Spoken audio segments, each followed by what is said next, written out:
Hola, ¿qué tal? Espero que estén muy bien. Mi nombre es Juan Luis Cortés y vamos a continuar con la lectura, el estudio de la obra de Sigmund Freud. Estamos ya en el volumen 7. Eh, el texto que estamos leyendo es Fragmento de análisis de un caso de histeria, también conocido como el caso Dora, que estamos estudiando en este momento el historial clínico. Es el primer capítulo, digamos, de Fragmento de análisis. Y estamos ya un poco avanzados en la lectura del historial clínico. Es un historial bastante extenso, por lo cual me va a costar varios videos, solo este primer capítulo. Estamos en este momento en la página 32.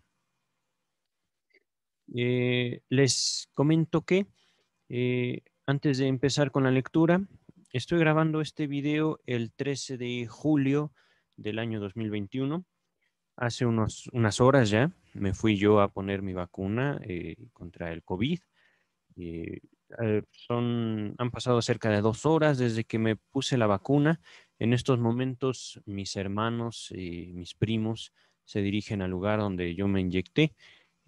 Nos tuvimos que separar, digamos, porque a ellos les tocaba un horario mucho más tarde que yo, además de que pues no sabíamos cuánto nos íbamos a tardar. Ya por esa razón, y digamos, yo estoy en casa, yo ya estoy dispuesto a ocuparme de mis actividades diarias, pero si yo recibiera en algún momento algún aviso, algún mensaje de mi familia, interrumpiría el video. Ustedes no notarían más que el corte, chachac, y inmediatamente continuaría en la lectura. Sin embargo, cabe la pena destacar, ¿no? Estoy al tanto de del bienestar ahorita, de la salud, de la situación que está, digamos, viviendo mi familia. Y sin embargo, también ahorita estoy al pendiente también, digamos, de esta lectura.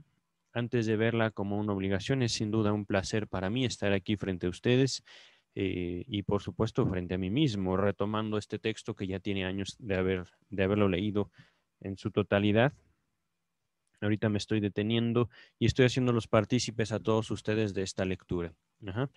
Dicho lo anterior, mm, y ya respecto al texto, habíamos ya abordado una primera narración del padre, de Dora, al respecto de la problemática de su hija, y una narración, una aproximación de la misma paciente, de Dora, al respecto de su propia problemática. Ya también se nos había hablado por parte de estos dos, digamos, historiales, de estos dos abordajes de la enferma y de su padre, al respecto de la dinámica que subyace o digamos que sostiene, que está por debajo de la histeria de la joven Dora. Ajá. Que recordemos, para el momento de estar frente al doctor Freud, ella tenía 18 años. Estamos hablando de alrededor de 1901. Uh-huh. Y los hechos, digamos, que la afectaron fuertemente, hablando, por ejemplo, desde la relación con su madre, podríamos rastrearla desde el principio de la vida de Dora, la relación con su padre igualmente, la relación con su hermano un año mayor que ella. Estamos ahorita poniendo énfasis en la relación que adquiere Dora con un matrimonio, Dora y su padre con un matrimonio llamado el matrimonio K. Ajá. No sabemos quiénes eran los K, pero sí sabemos que el matrimonio K era un matrimonio, digamos, con conflictos entre ellos, igual que Dora, digo que la mamá y el papá de Dora, es decir, dos matrimonios con conflictos distintos y dos matrimonios que terminan sin romper, digamos, el lazo matrimonial, pero conviviendo el uno con el otro. Ajá. Tanto el papá y la mamá de Dora como el señor y la señora K. Uh-huh. Entonces, digamos, en este conflicto, les estoy haciendo un resumen del video pasado, en este conflicto, el papá de Dora, haciéndose amigo del señor K y de la señora K, mientras el papá de Dora tiene una enfermedad que lo lleva al consultorio del doctor Sigmund Freud y enfermedad que mejora, digamos, con el tratamiento del doctor Freud, pero también con el cuidado de la señora Dora. Esto es muy importante notarlo. La esposa del papá de Dora, la mamá de Dora, no lo cuida, ajá, no lo atiende. Más bien, digamos, la señora se desentiende tanto de su esposo como de su hija y en realidad de todo, adquiriendo algo que en palabras de Sigmund Freud se le llamaban psicosis del ama de casa. De esto se dieron más detalles en el video pasado. Entonces, los papás de Dora, el matrimonio K, el papá de Dora se hace de una amistad, entre comillas, muy íntima con la señora K, mientras que el señor K se hace un amigo muy íntimo de Dora. Ajá. Ya estuvimos viendo al final del video pasado cómo Dora ve en esto, la jovencita, no a sus 18 años, sino desde sus 14 años, una especie de intercambio entre su padre y el señor K, una especie de, digamos, acuerdo no dicho, no establecido, pero es así como yo te doy a mi hija y tú me das a tu esposa. Esto no se dice, esto no se, ¿cómo decirlo? No se dice entre los que supuestamente tendrían el acuerdo, pero Dora puede notar esto.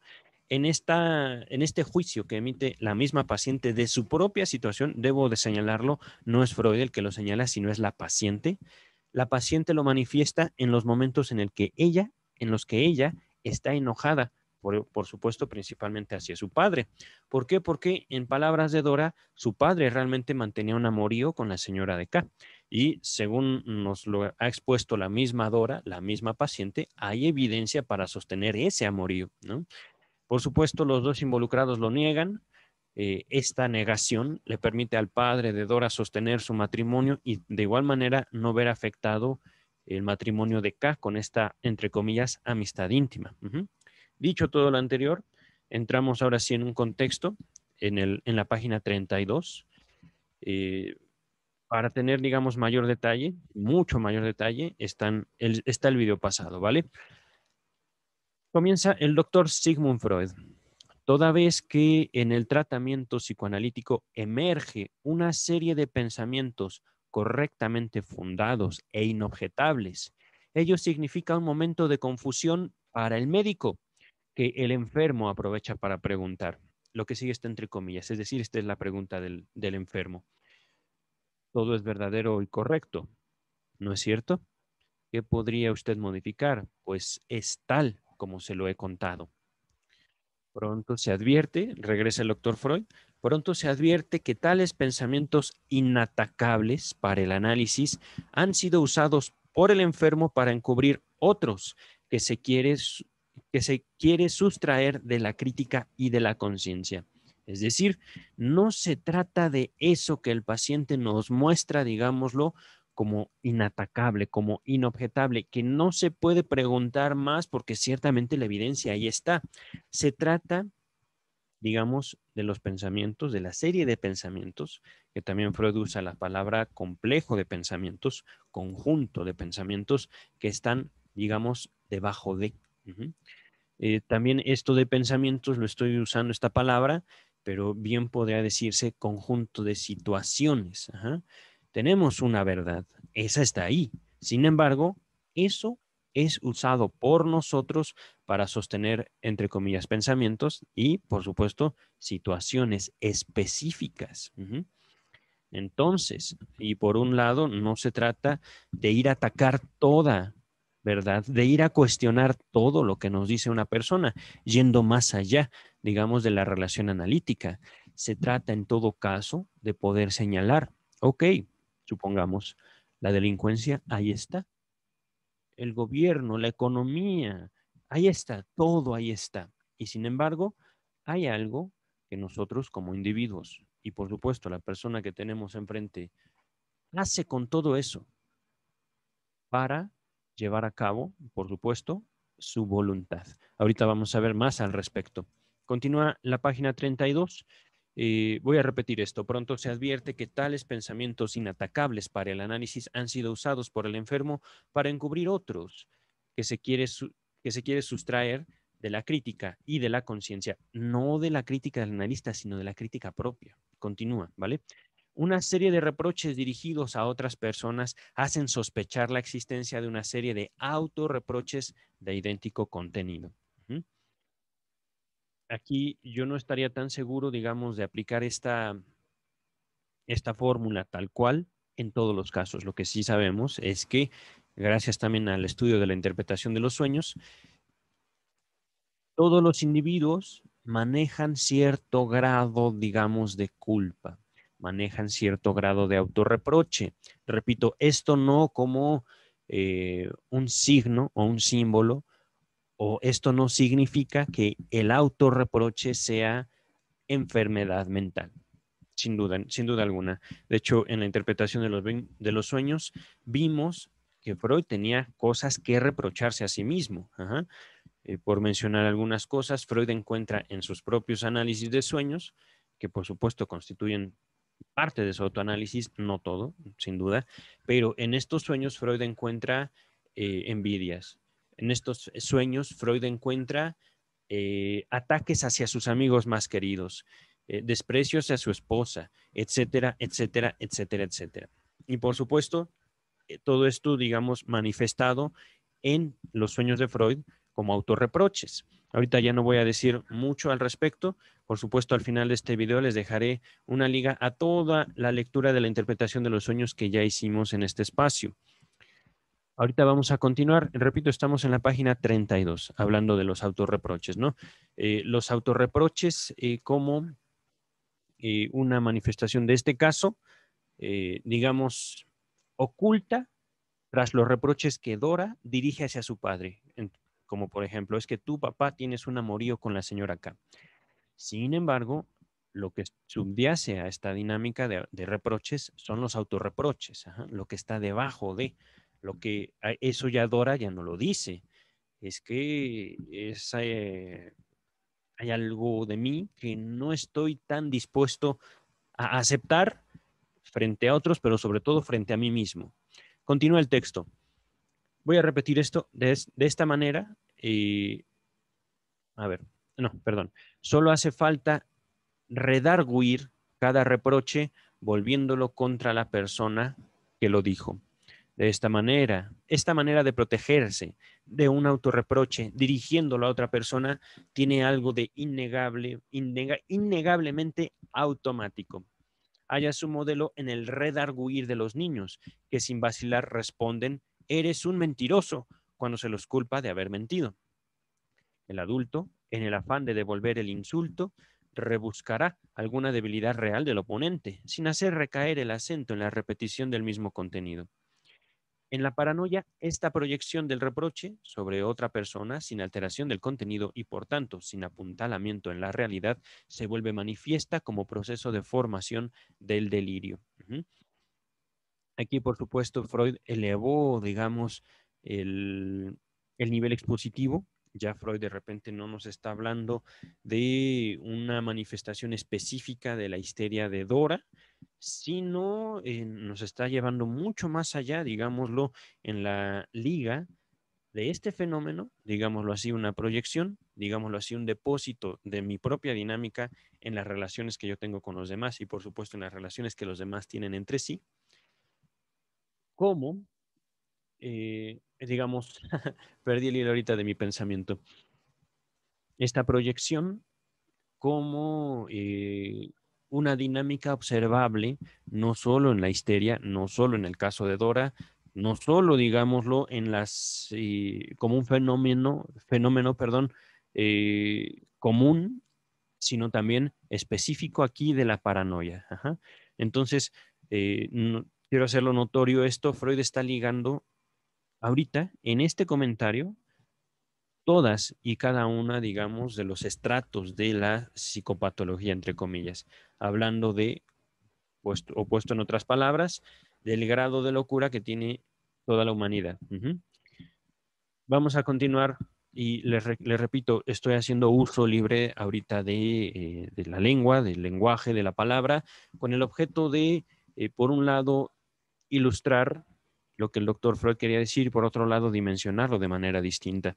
Esto lo aclaro porque una de mis líneas de investigación es al respecto, por supuesto, de la salud mental. Y está la salud mental no como, no como un recetario que nosotros debamos tener a la mano para llevar, entre comillas, una vida correcta, una buena vida, una vida de calidad. Eso, digamos, ese uso del concepto de salud mental es algo que yo cuestiono, es algo de lo cual yo he puesto énfasis, no solo en los videos pasados, sino básicamente desde que fundé este canal, porque tras eso justamente se esconde el individuo. No, no solo los enfermos mentales, sino también los profesionistas. Voy ahorita a continuar sin dejar ya también esto totalmente detallado. Les recuerdo, escribo un libro al respecto. En el libro, por supuesto que lo detallo mucho, pero mucho más. Ahorita continúa la página 32. También los reproches de Dora, perdón, también los reproches que Dora dirigía a su padre estaban totalmente, entre comillas, enfundados, entre comillas, envueltos. Se terminan ahí las comillas, junto con autorreproches del mismo contenido, según veremos en detalle. Es decir, Freud nos está adelantando algo de lo que él vio. Continúa el texto. Tenía razón en que su padre no quería aclararse la conducta del señor K hacia su hija para no ser molestado en su relación con la señora K, pero ella había hecho exactamente lo mismo, hablando de Dora, no la señora K, Dora. Se había vuelto cómplice de esa relación, desvirtuando todos los indicios que dejaban traslucir su verdadera naturaleza. Es decir, ya Dora nos había avisado y se había quejado delante del doctor Freud, mi papá está haciendo esto, se desaparece y también la señora K se desaparece después o antes. Y curiosamente coinciden muchos de ellos en sus lugares, en sus tiempos, etcétera, etcétera, etcétera, etcétera. Que el bosque, que un fin de semana solos, entre comillas, es decir, mi papá se va solo y nos dice dónde va a estar, pero la señora K también se va sola por su lado y todo esto que ya nos había avisado Dora, contándole al doctor Freud, ella se la calla, ella se lo calla delante de su madre, por ejemplo, delante de su hermano mayor que ella, delante del señor K, etcétera, y delante de otras personas, ¿por qué no también pensarlo o decirlo? Ahorita vamos a continuar. Solo desde la aventura en el lago, que se narró en la página 24, databan su claridad sobre esto y sus rigurosos reclamos al padre. La aventura en el lago se refiere justamente a una de las últimas, digamos, escenas en las cuales Dora convivió con el señor K a solas.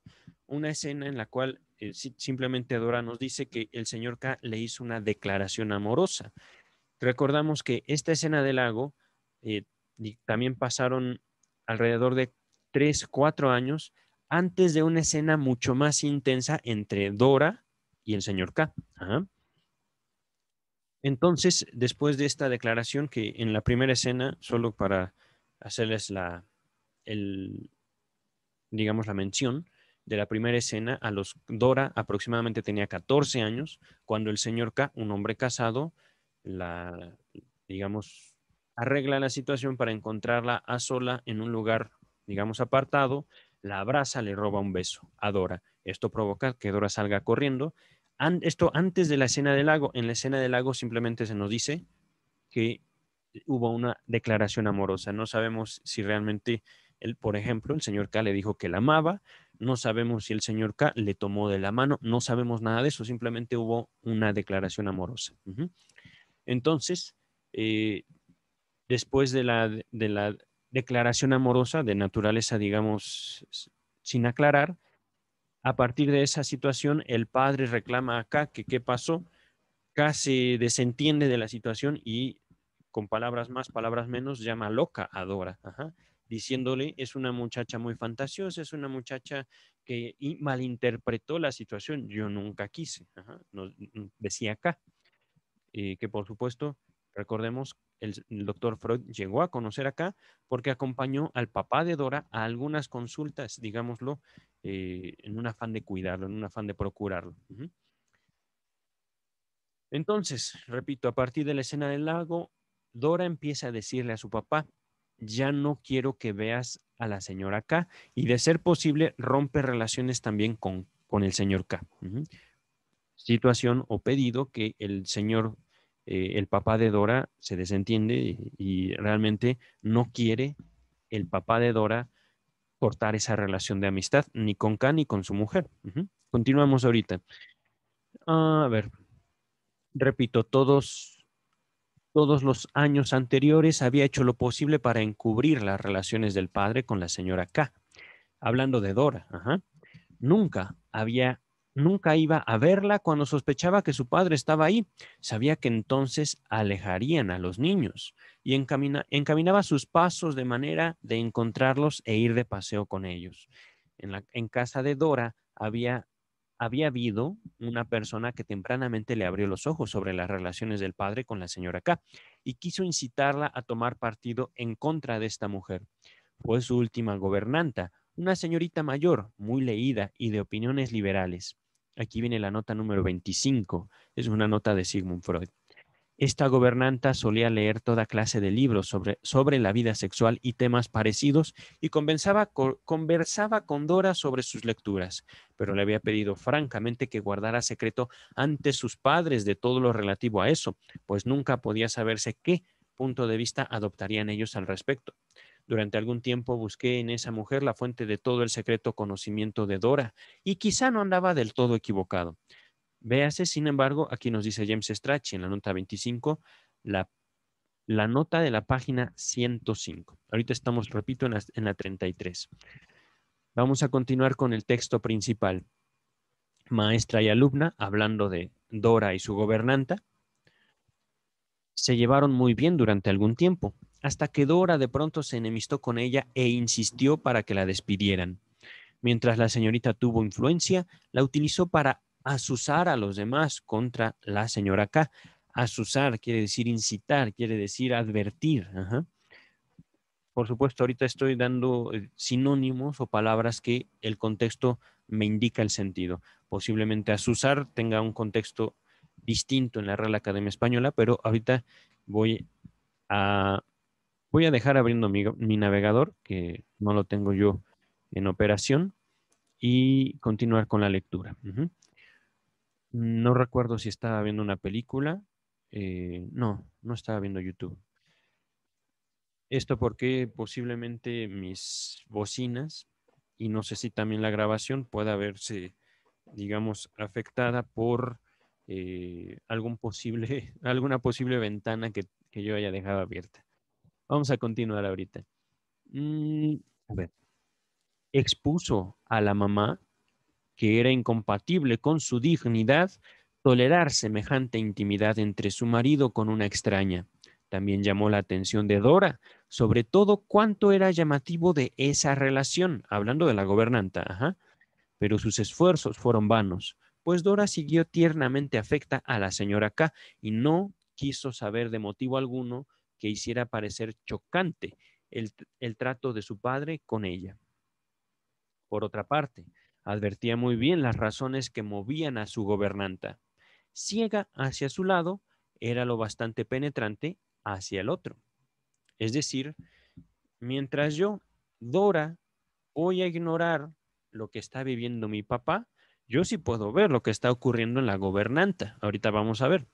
Notó que la señorita estaba enamorada de su papá. Ya no estamos hablando de un triángulo amoroso, es más bien un cuadrado amoroso. Está Dora, no, no, no, es algo mucho más complejo. Pensaba yo en un cuadrado simplemente por el padre, la madre, la señora K y la gobernanta que ya se introdujo, digamos, a la ecuación. Pero también está Dora, también está el señor K.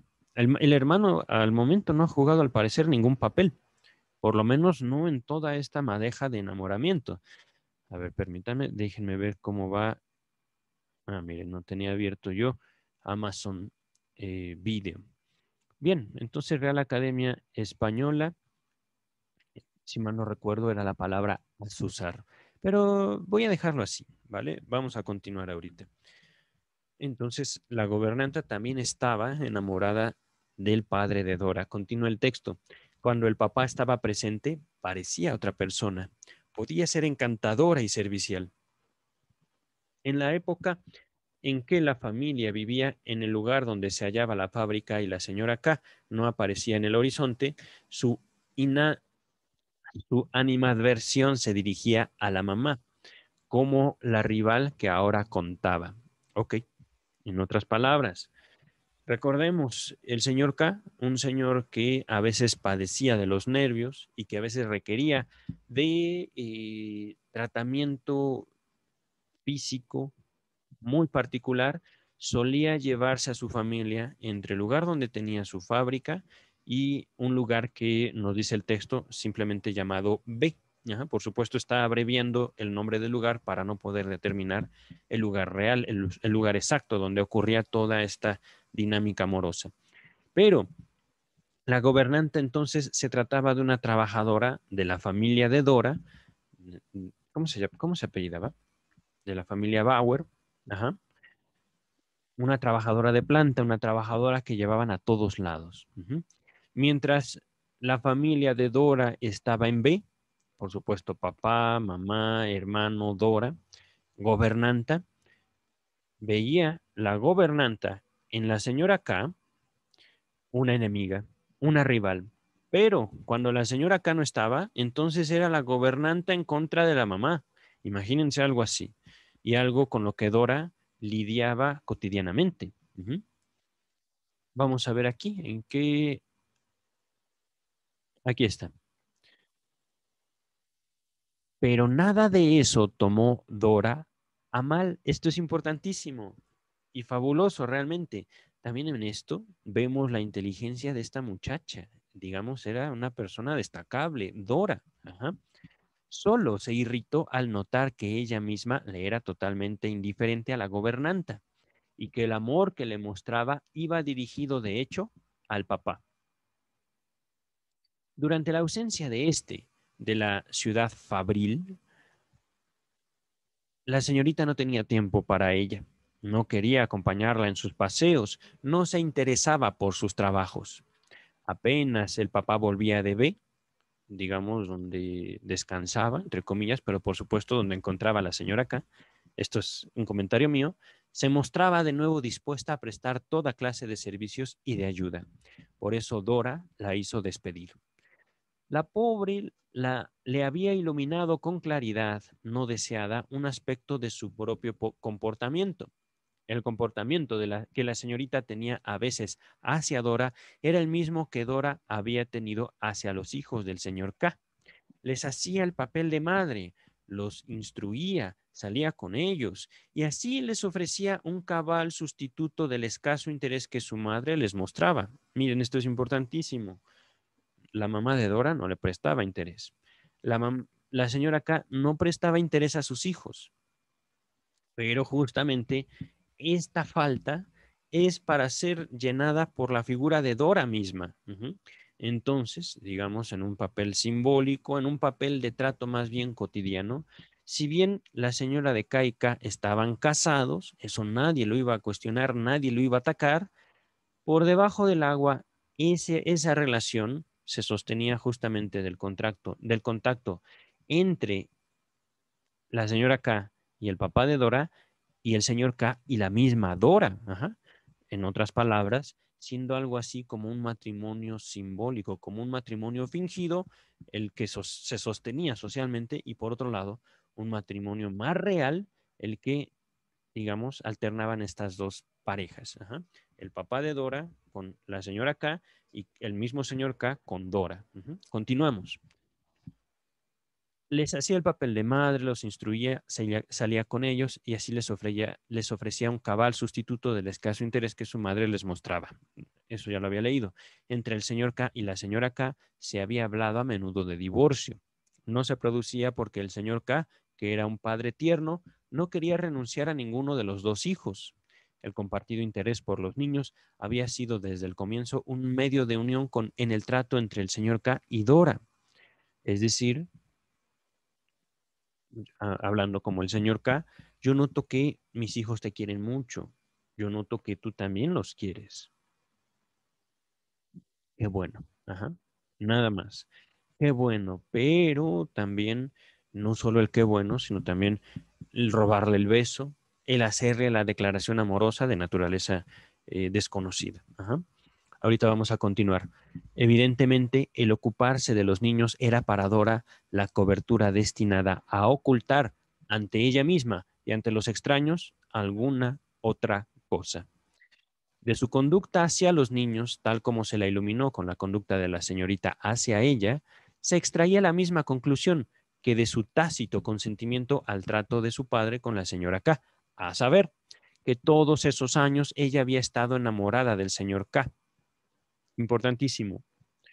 Este enamoramiento ya es algo que Freud deduce. No es algo que Dora haya hablado, no era algo que Dora había anunciado antes, ni para con su papá, ni para con su mamá, ni su hermano, ni el señor K, ni la señora K. Incluso frente a ella misma, ese enamoramiento había pasado, según se entiende, gran parte desapercibido, sin recibir atención propia. No sé qué es esto. Ok, vamos a continuar. Al, ¿Dónde me quedé? Aquí está. Cuando le formulé esta conclusión, no tuvo aceptación alguna de su parte. Es decir, Freud le dice, yo puedo deducir, yo puedo entender que por esto y por esto y por esto y por esto y por esto, usted está enamorada de K. No, eso no es cierto. No, yo no estoy enamorada de K. Continúa el doctor Freud. Cuando le formulé esta conclusión, perdón, esto ya lo leí, al punto informó.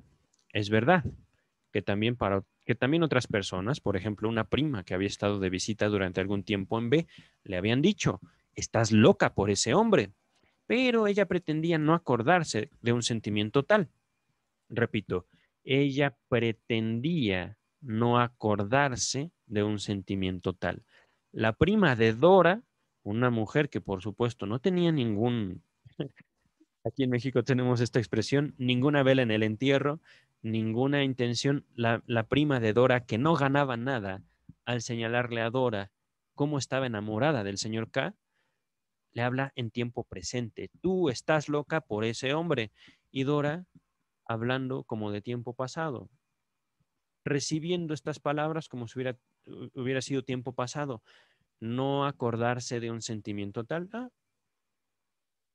Nunca estuve enamorada, pero te estoy hablando en presente, tú ahorita estás, yo lo estoy viendo. No, pum. Vemos aquí algo muy particular, simplemente lo voy a señalar así, muy particular e importante, no solo de Dora, sino también una posibilidad humana. Voy a continuar ahorita.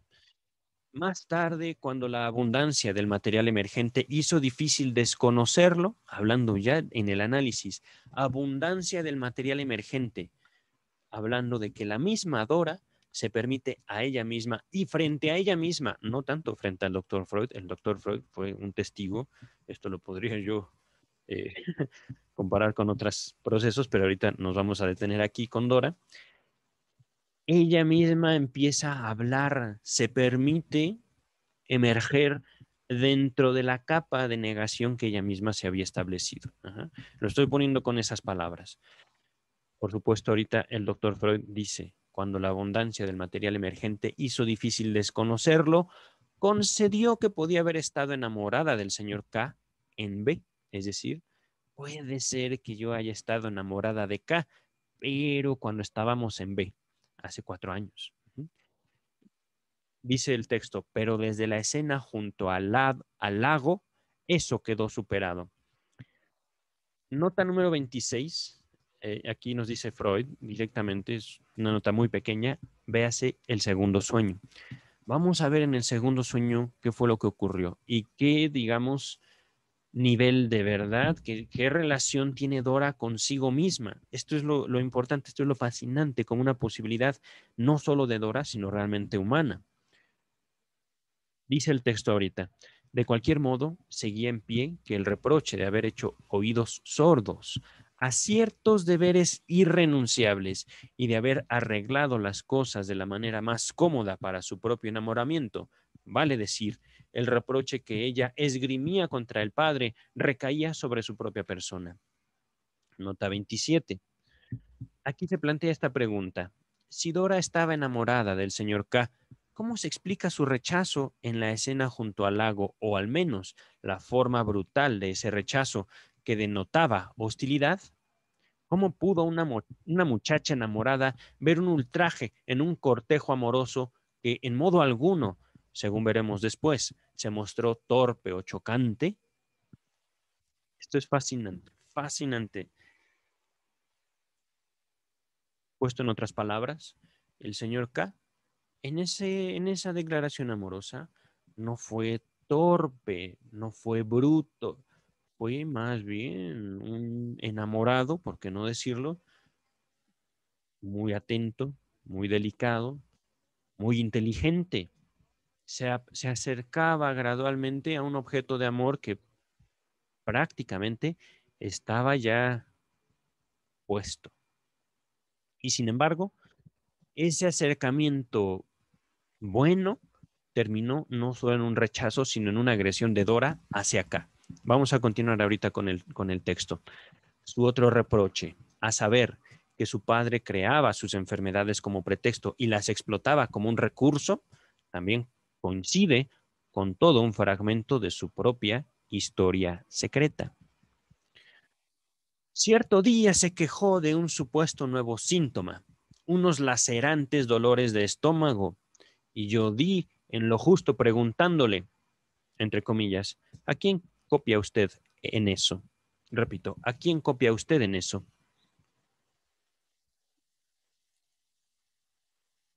El texto no nos lo dice. El texto, digamos, nos ha ido dando una historia de la relación de Freud con Dora, muy, digamos, ¿cómo decirlo? No tan detallada, como muy superficial. Se nos ha dicho, por ejemplo, que el doctor Freud trató con pincitas a Dora, no aportándole ningún conocimiento en lo que se refiere ni a la anatomía, ni a la naturaleza sexual del hombre, de la mujer, nada. Simplemente pregunta y pregunta y pregunta y pregunta y pregunta. Incluso, por supuesto, como acabamos de ver, preguntándole a Dora, ¿estaba usted enamorada de K? Cuando ya todo apuntaba a que sí. Freud no dijo, pues ahí está. El hecho de que usted lo niegue es suyo. No, simplemente le preguntó. Y Dora al principio dijo, no, claro que no. Pero después es la misma Dora quien emerge con la evidencia que le impide ya seguir sosteniendo ese no. En este punto, ¿a quién copia usted en eso? Ya es una intervención contundente del doctor Freud para con su paciente. Y es una intervención que no se nos había avisado. En esta frase tan sencilla está involucrada ya una elaboración, un trato, una evolución, digámoslo así, del trato entre Freud y Dora, ajá, que es sumamente directo y contundente aquí. Dice el texto, el día anterior había visitado a sus primas, las hijas de la tía fallecida, que de esta tía ya se habló antes. La más joven había formalizado noviazgo y con esa ocasión la mayor contrajo unos dolores de estómago y debió ser llevada a, así está escrito, Semmering.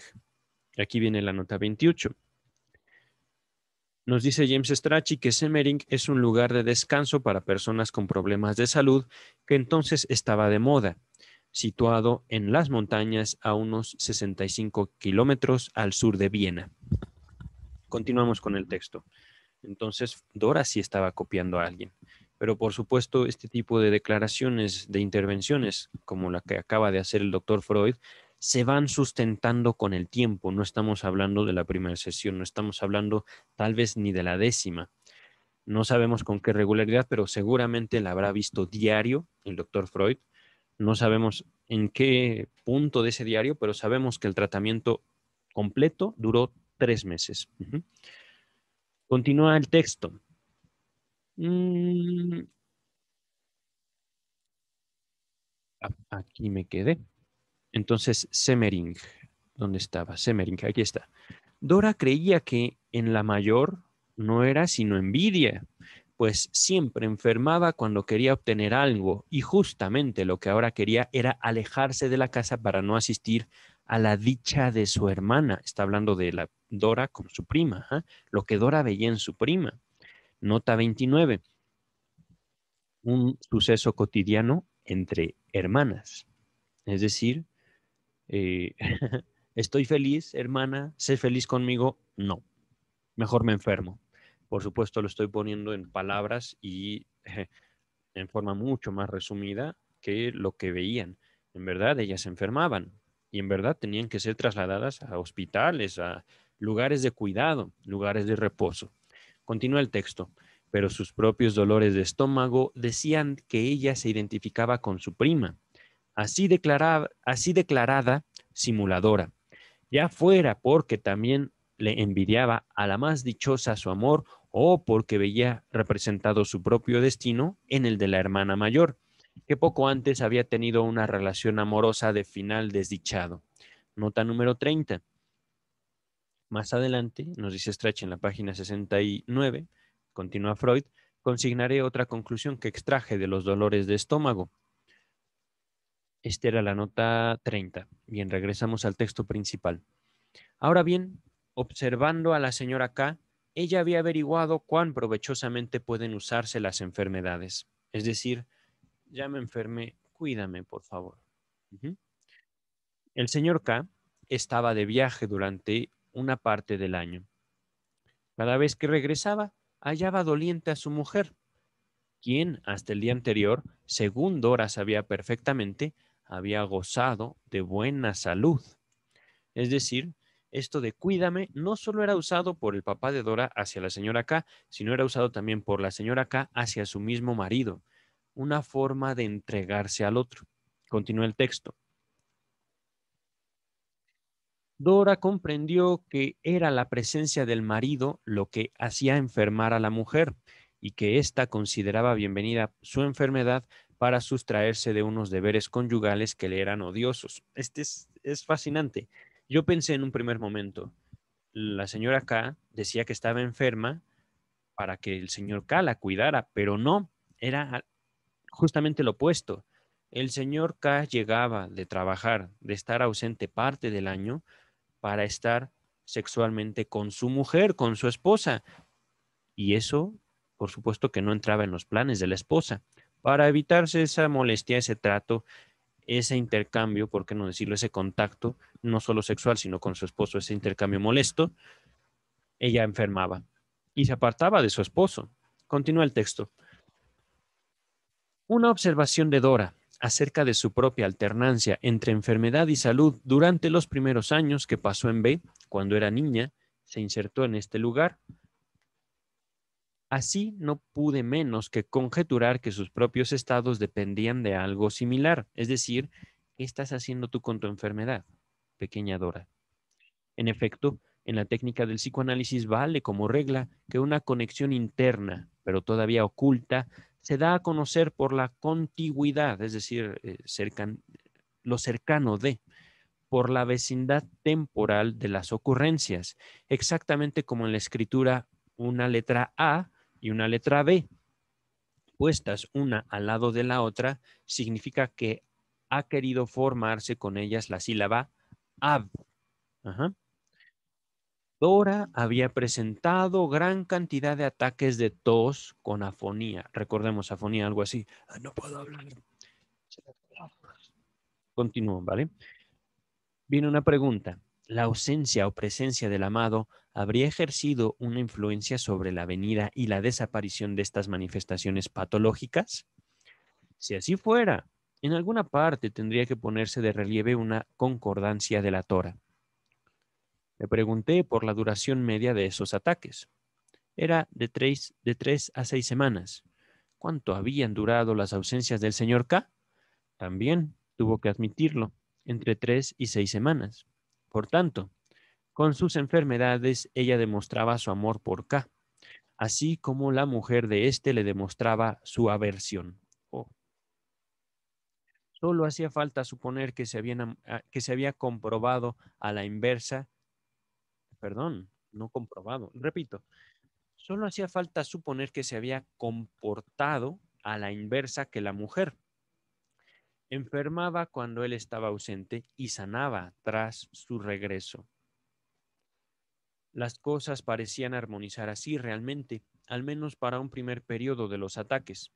En épocas posteriores se impuso sin duda la necesidad de borrar la coincidencia entre el ataque y la ausencia de ese hombre a quien amaba en secreto, pues de lo contrario, esa constante coincidencia traicionaría el secreto. Y después quedó la duración del ataque como una marca de su significado originario. Recordé haber visto y oído tiempo atrás en la clínica de Charcot, entre 1885 y 1886, que en las personas que padecen de mutismo histérico, la escritura hace vicariamente las veces del habla. Es decir, si no pueden hablar, pacientes histéricos que pierden la voz de forma real, no están, digamos, ¿cómo decirlo?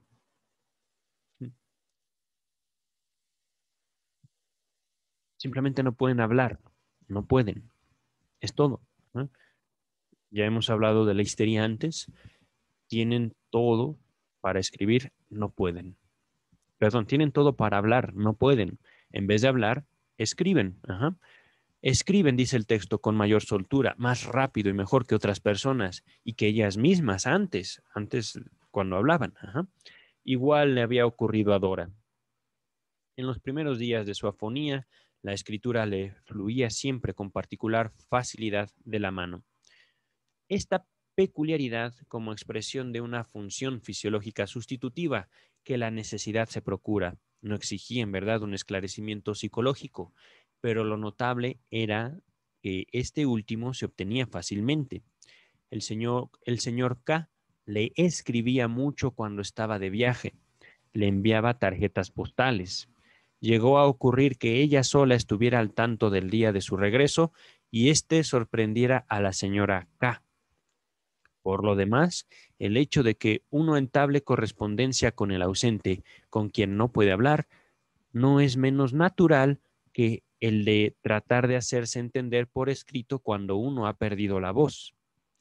La afonía de Dora, es decir, la incapacidad de hablar de Dora, admitía entonces la siguiente interpretación simbólica. Cuando el amado estaba lejos, ella renunciaba a hablar. El hacerlo había perdido valor, pues no podía hablar con él. En cambio, la escritura cobraba importancia como el único medio por el cual podía tratar con el ausente. Estoy en la página 36.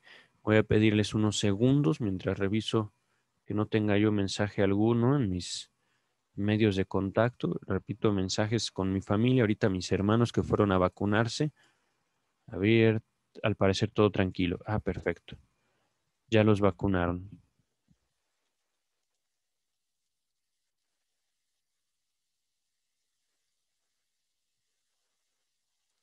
Ah, los vacunaron hace como 20 minutos. Bueno, estaba yo algo ocupado, pero todo transcurre tranquilamente al parecer. Continuamos con el texto, estamos en la página 36. Ahora bien, sentaré la tesis de que en todos los casos de afonía periódica, es decir, por periodos, no pueden hablar estas personas histéricos, debe diagnosticarse la existencia de un amado que temporariamente se ausenta del lugar. Bueno, voy a continuar. No es mi propósito, por cierto. Dice Freud, no, por favor, no vayamos por esas conclusiones. No es un amado extrañado lo que se traduce necesariamente como una afonía. Este es el caso de Dora. Ajá. Dice el texto, la determinación del síntoma en el caso de Dora es demasiado específica como para que pueda pensarse en una frecuente repetición de esa misma etiología accidental. Pero, ¿qué valor tiene entonces el esclarecimiento de la afonía en nuestro caso? ¿No nos hemos dejado engañar por por un juego de ingenio? Creo que no. Aquí conviene traer a la memoria la pregunta tantas veces planteada. ¿Son los síntomas de la histeria de origen psíquico o somático? Recordemos aquí, psíquico, mental, somático, del cuerpo. Les estaba comentando, por ejemplo, cómo una afonía podría explicarse por una irritación en la garganta, ¿no? Una irritación que viene a partir de un cuadro de gripe. Nos tratamos antibióticos, antiinflamatorios, etcétera, y tenemos una pequeña afonía temporaria. Ajá. Hablando ya de un proceso somático, de un proceso del cuerpo propiamente. Pero aquí lo psíquico, digamos lo mental, también teniendo como contexto todo el trabajo que ha hecho Sigmund Freud hasta este momento, es justamente para dar cuerpo a eso psíquico, a eso mental. ¿Qué es lo psíquico y qué es lo mental? Es un paréntesis abierto. Que Freud en este momento está, digamos, llenando con toda la teoría hecha hasta el momento, con todas las observaciones y, por qué no decirlo también, con todos los fenómenos que en este caso, y solo en este caso, Dora le permite sostener. Uh-huh. Por eso es importante notar que cuando hablamos de psíquico hablamos de sujeto, al menos de acuerdo al psicoanálisis, que esa es también una cuestión política de la que me estoy ocupando en estos momentos, sustentando literalmente al psicoanálisis como ciencia, no solo frente a ustedes, sino que preparo textos para presentarlos en la Sociedad y Cultura Mexicana, año 2021. Ahorita vamos a continuar, porque tras las palabras hay política, ¿por qué no decirlo? Continúa el texto. O, si se admite lo primero, digamos, son los síntomas de la histeria de origen psíquico. ¿Tienen todos necesariamente un condicionamiento psíquico? A ver otra vez. Si se admite lo primero, ¿cuál? ¿Cuál primero? Mm,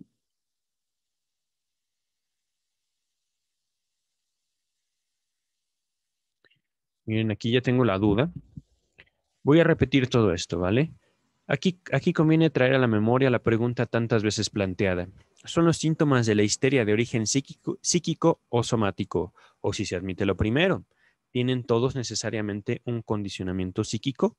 Mm, Nos está hablando del origen, si la histeria es provocada por lo psíquico o lo somático, o si este origen, digamos, mm, condicionamiento.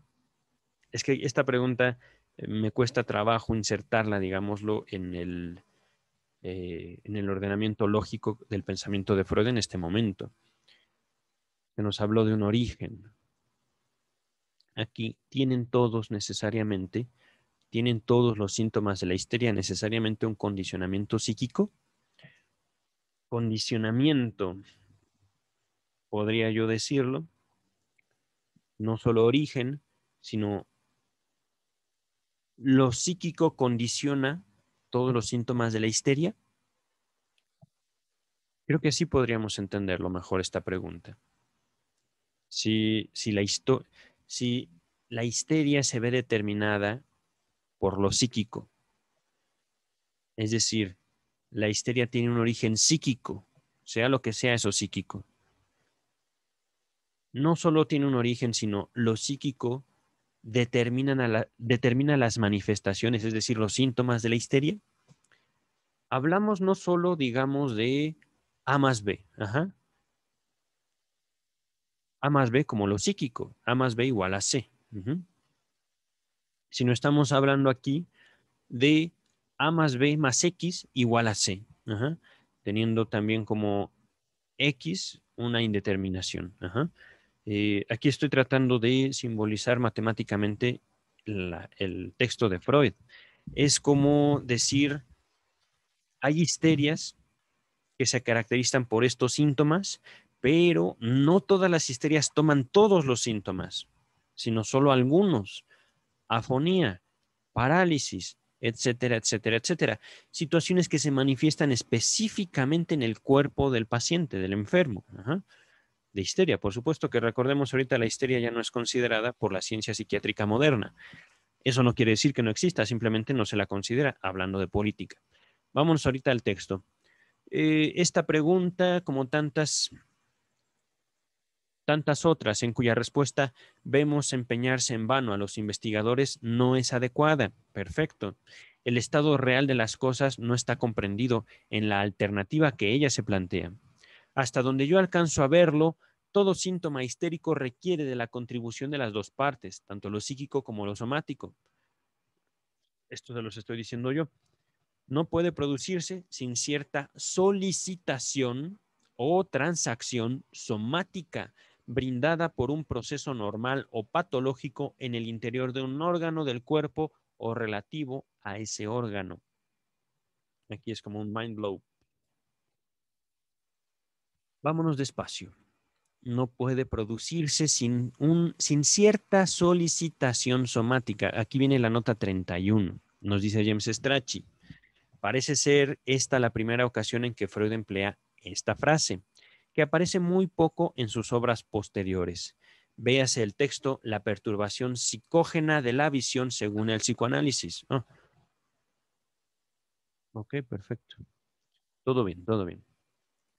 Seguimos en la nota 31. Este texto, La perturbación psicógena, está en el volumen 11. Y véase Contribuciones para un debate sobre el onanismo en el volumen 12. Este factor ya había sido examinado por Freud, aunque bajo el nombre de proclividad, es decir, como una cierta inclinación a.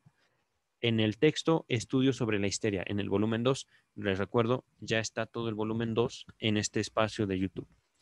Entonces, aquí cuando Freud usa la palabra o las palabras solicitación somática o bien transacción somática, se refiere a una cierta relación que como individuos establecemos con diversas partes de nuestro cuerpo. Y este es un fenómeno, por supuesto, interesantísimo, al cual vale mucho la pena dedicarle tiempo en la investigación, tanto bibliográfica como, digámoslo, en campo. Ajá. Estamos hablando que para nosotros mismos, para los individuos, diversas partes de nuestro cuerpo tienen diversos, digámoslo así, valores, ajá. Diversas cargas simbólicas que vamos depositando en diversas partes de nuestro cuerpo. Ujú. Voy a repetir entonces esta frase en la cual voy a dedicar un poquito de tiempo. Hablando de la sintomatología histérica, no puede producirse sin una cierta solicitación somática brindada por un proceso normal o patológico en el interior de un órgano del cuerpo o relativo a ese órgano. Esta, digamos,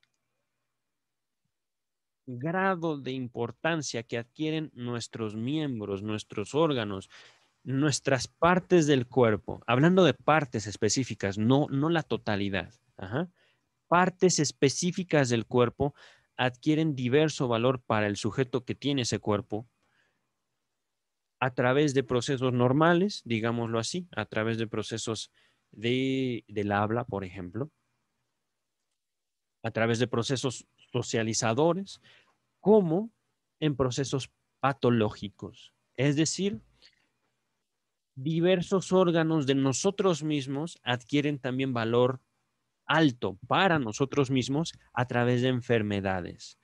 Estamos hablando, por ejemplo, en el caso de Dora. Dejo de hablar porque si no está mi amado, no me sirve de nada hablar. Es algo fuerte. Ya Freud más o menos nos dijo algo similar. Ajá. En este mismo caso, en este mismo texto, en este mismo video lo hemos estado viendo. Hablando, por ejemplo, de la relación de una persona con su hígado graso. Hablando de una persona en relación a su propio corazón. Tengo roto el corazón. Hablando de una relación de una persona con su cerebro. Es que tengo el cerebro sobrecargado. Estoy poniendo ejemplos, por supuesto, no despegados de mí mismo. No despegados también, digamos, de tanto mi trato conmigo mismo como mi trato con pacientes. Ajá. En todo caso, estas palabras que estoy usando para describir condiciones que pueden ser incluso abordadas desde la ciencia médica como enfermedades, ligan a la persona que tiene ese cuerpo consigo mismo, con estas partes de sí. Ujú. Vamos a continuar ahorita con el texto, pero no se produce más que una sola vez. Voy a repetir todo esto. Hablando de los síntomas histéricos, no puede producirse sin una cierta solicitación somática, brindada por un proceso normal o patológico en el interior de un órgano del cuerpo o relativo a ese órgano, pero no se produce más que una sola vez y está en el carácter del síntoma histérico la capacidad de repetirse, sino posee un significado o valor o intencionalidad psíquico, un sentido. Esta palabra se destaca, por eso la leo despacito. El síntoma histérico no trae consigo este sentido, sino que le es prestado, es soldado con él, perdón, por así decir, y en cada caso puede ser diverso de acuerdo con la naturaleza de los pensamientos sofocados que pugnan por expresarse. Caramba.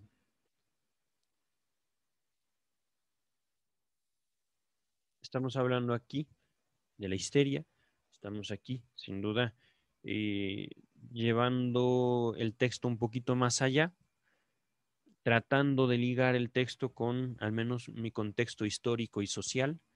No les voy a hablar ahorita de mi práctica, no les voy a hablar ahorita de mis pacientes, no les voy a hablar, digamos, de política. Se trata en todo caso de destacar cómo Dora adquiere un sentido para su habla. Por supuesto, el sentido ahorita del habla para mí lo están viendo ustedes, son testigos de él. Ajá. Por supuesto, el habla para ustedes podría tener otro sentido, distinto, pero sentido al final. Y ese sentido se determina específicamente a partir del sujeto. Dora con su habla, yo con la mía, ustedes con la suya. Estoy hablando ahorita de funciones, no de órganos, pero justamente de estas funciones podemos nosotros centrarnos también en la relación que establecemos con nuestros órganos, a partir de sus funciones me refiero, con nuestros cuerpos. Ese sentido, digámoslo así, repito, el sentido, el valor, la intencionalidad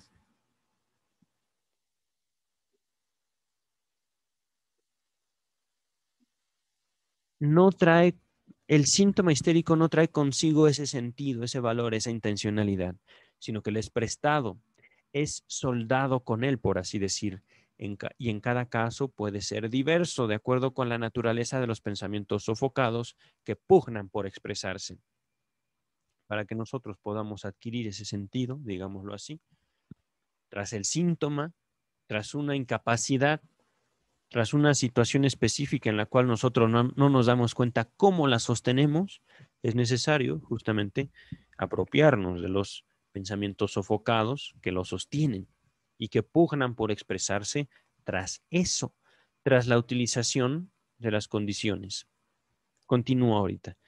Es verdad que que una serie de factores operan para hacer menos arbitrarias las relaciones entre los pensamientos inconscientes y los procesos somáticos que se les ofrecen como medio de expresión, perdón. Ya estoy experimentando principios de afonía, pero me conozco, esto es falta de agua, permítanme un segundo. Mm,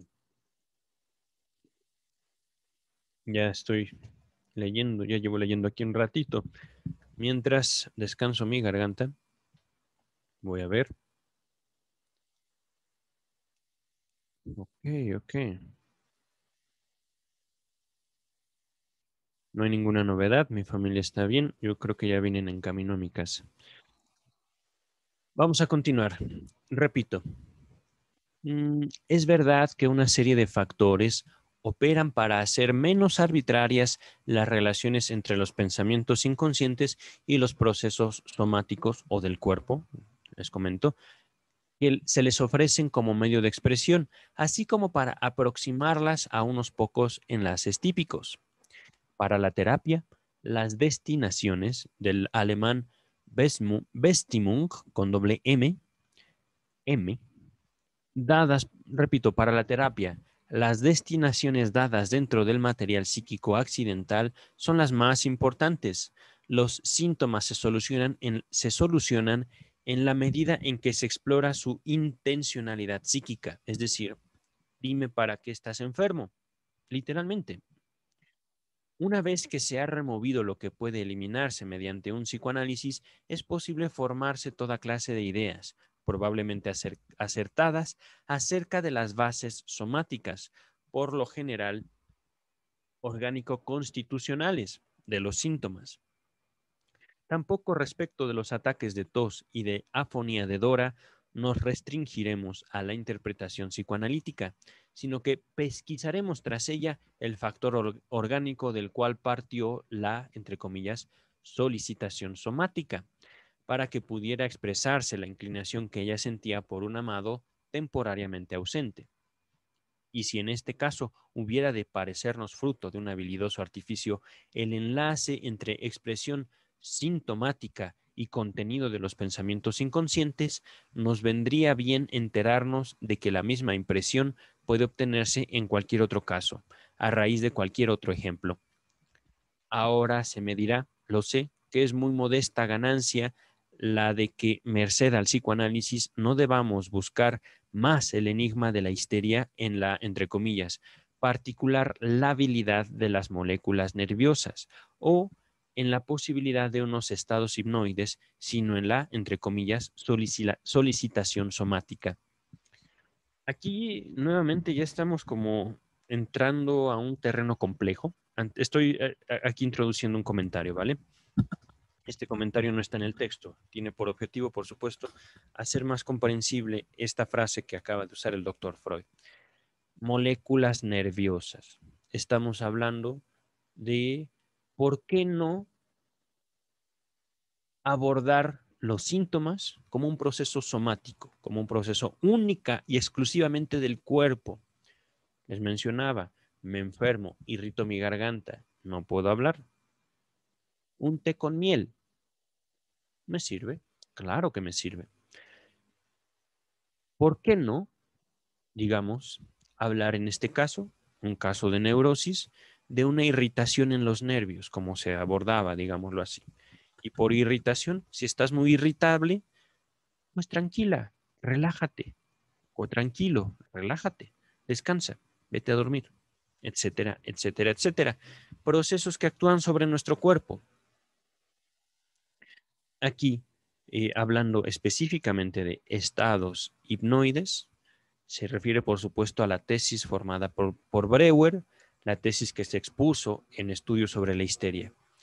Es que la histeria, estoy citando lo que puedo recordar ahorita de Breuer, la histeria se debe a esos estados hipnoides, estados a través de los cuales el paciente se convence a sí mismo de que tiene eso y solo eso, y lo manifiesta en los síntomas, por supuesto.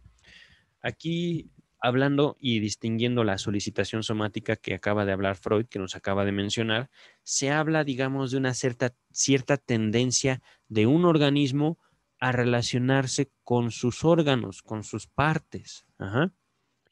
Entonces, todo esto hablando, digamos, lo de lo psíquico, de la relación que establecemos nosotros, que construimos nosotros, que sostenemos nosotros con nosotros mismos, contra lo somático.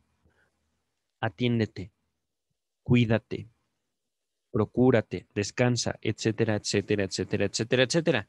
Situaciones que al final justamente se sostienen en eso, la subjetividad, la relación única, particular, específica de cada ser humano consigo mismo, con sus órganos. Ajá. Y esto estoy tratando, digamos, de aclarar la frase que acaba de usar Freud para regresar al mismo problema. Psíquico o somático, que por supuesto no tiene una sola solución este problema. Si algo podemos sostener desde el psicoanálisis es que es la subjetividad la que sostiene justamente los problemas en base a la función que adquiere el órgano con el sujeto. Puesto en otras palabras, nosotros podemos ir al médico y tener la medicina en la palma de nuestra mano. Podemos tener la solución a nuestro problema de salud ahí y perdemos la medicina. ¿Dónde la dejamos? No sé. ¿Cómprala otra vez? Sí, cómo no. La vuelven a comprar, se les vuelve a perder. Oye, se te perdió otra vez la medicina. Sí, caray, qué descuidado soy. Cómpratela otra tercera vez, es barata. Ok. Tercera vez, se le olvida. Ahí la tiene en su buró y ya no la va a mover del buró. La tiene junto a su cama y ahí está la medicina. Se le olvida y se le olvida y se le olvida y se le olvida y se le olvida. Hay un sujeto que sostiene, primero que nada, una relación consigo mismo. Una relación en la cual puede hacer uso de las enfermedades. Puede.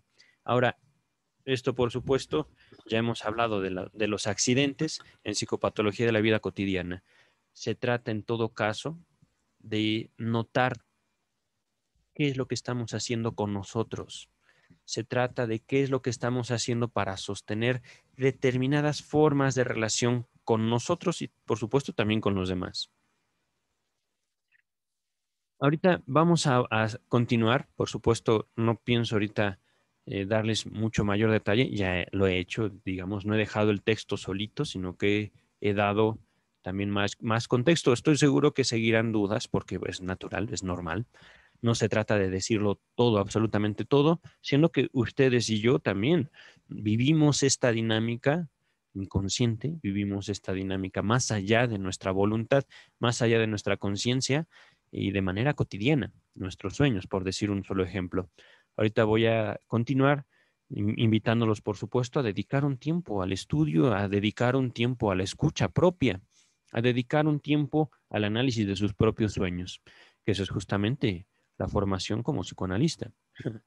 Es justamente el propósito de la transmisión del psicoanálisis y, por qué no decirlo, el propósito de estos espacios, de este tiempo. Sin descuidar también la posibilidad de establecer una relación analítica. Busquen un analista en caso de que, digamos, ustedes choquen con una resistencia que no pueden salvar. Y hablando de resistencia, hablo específicamente, no de una condición patológica, sino de una imposibilidad de no escuchar a los demás. Lo difícil realmente en el análisis es escucharse uno mismo.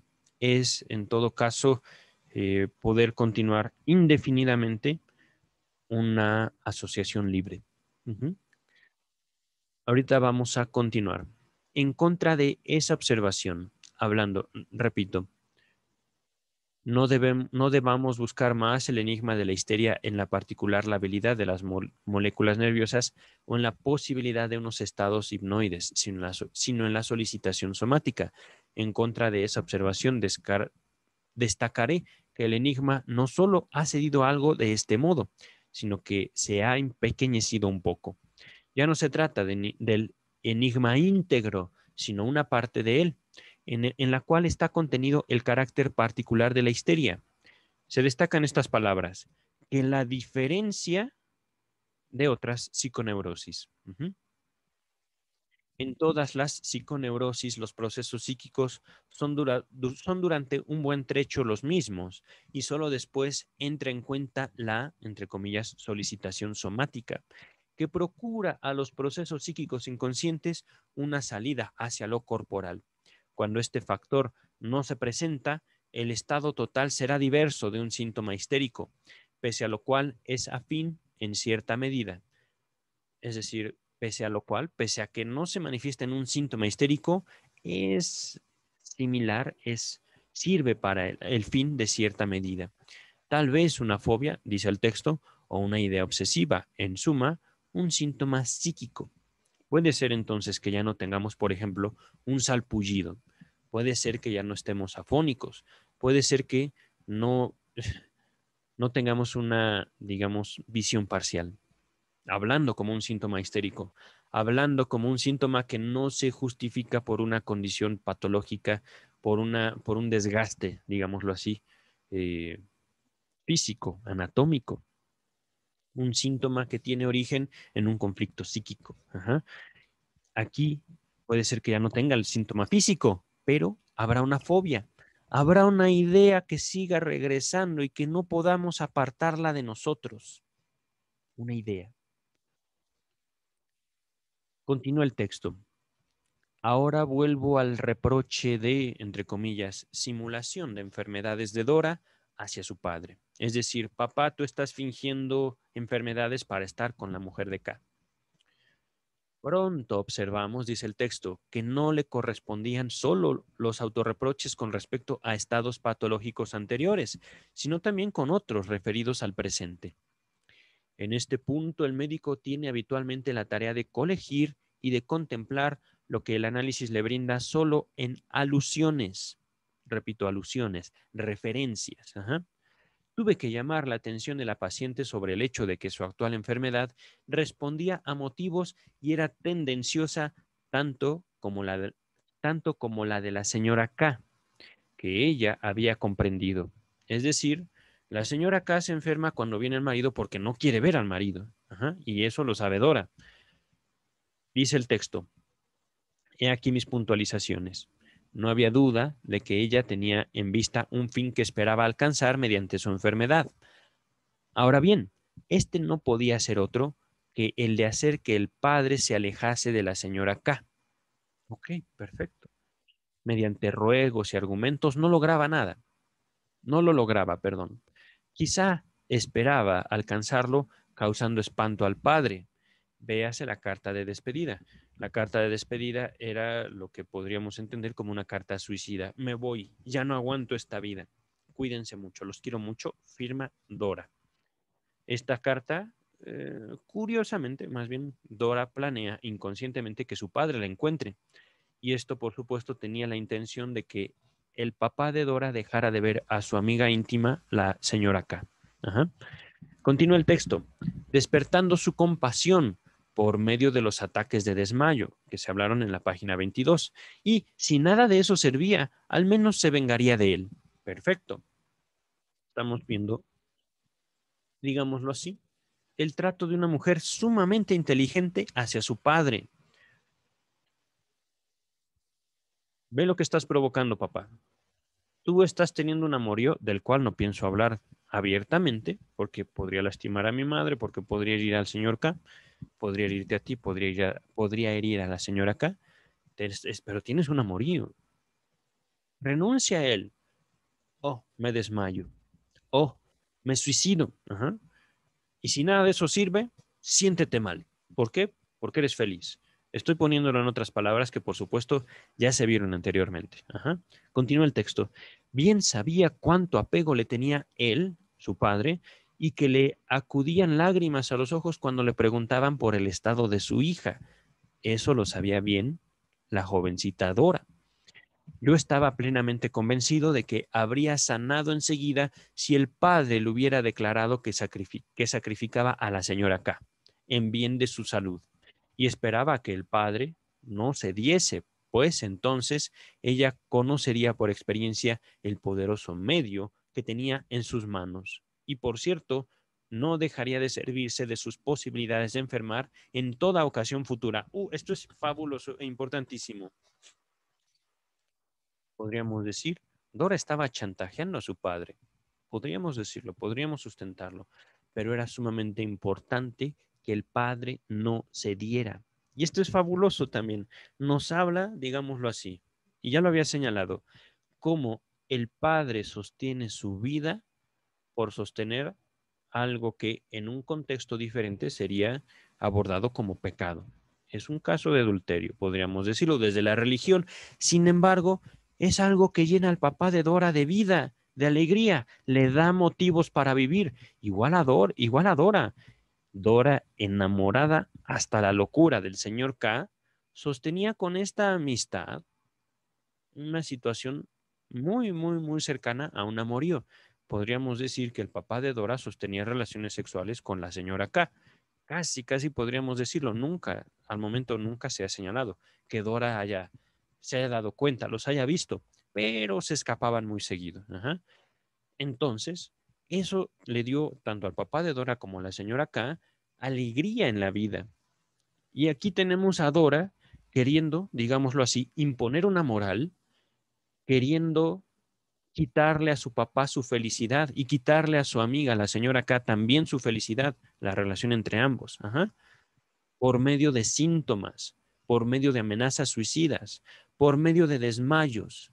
Y a todo esto, los dos amantes, el padre de Dora y la señora K, no cedían. Y aquí Freud dice, qué bueno. ¿Por qué? Porque si ceden, entonces Dora adquiere un poder que no solo va a usar hacia su padre, no solo va a usar hacia sus amigos, sino indiscriminadamente.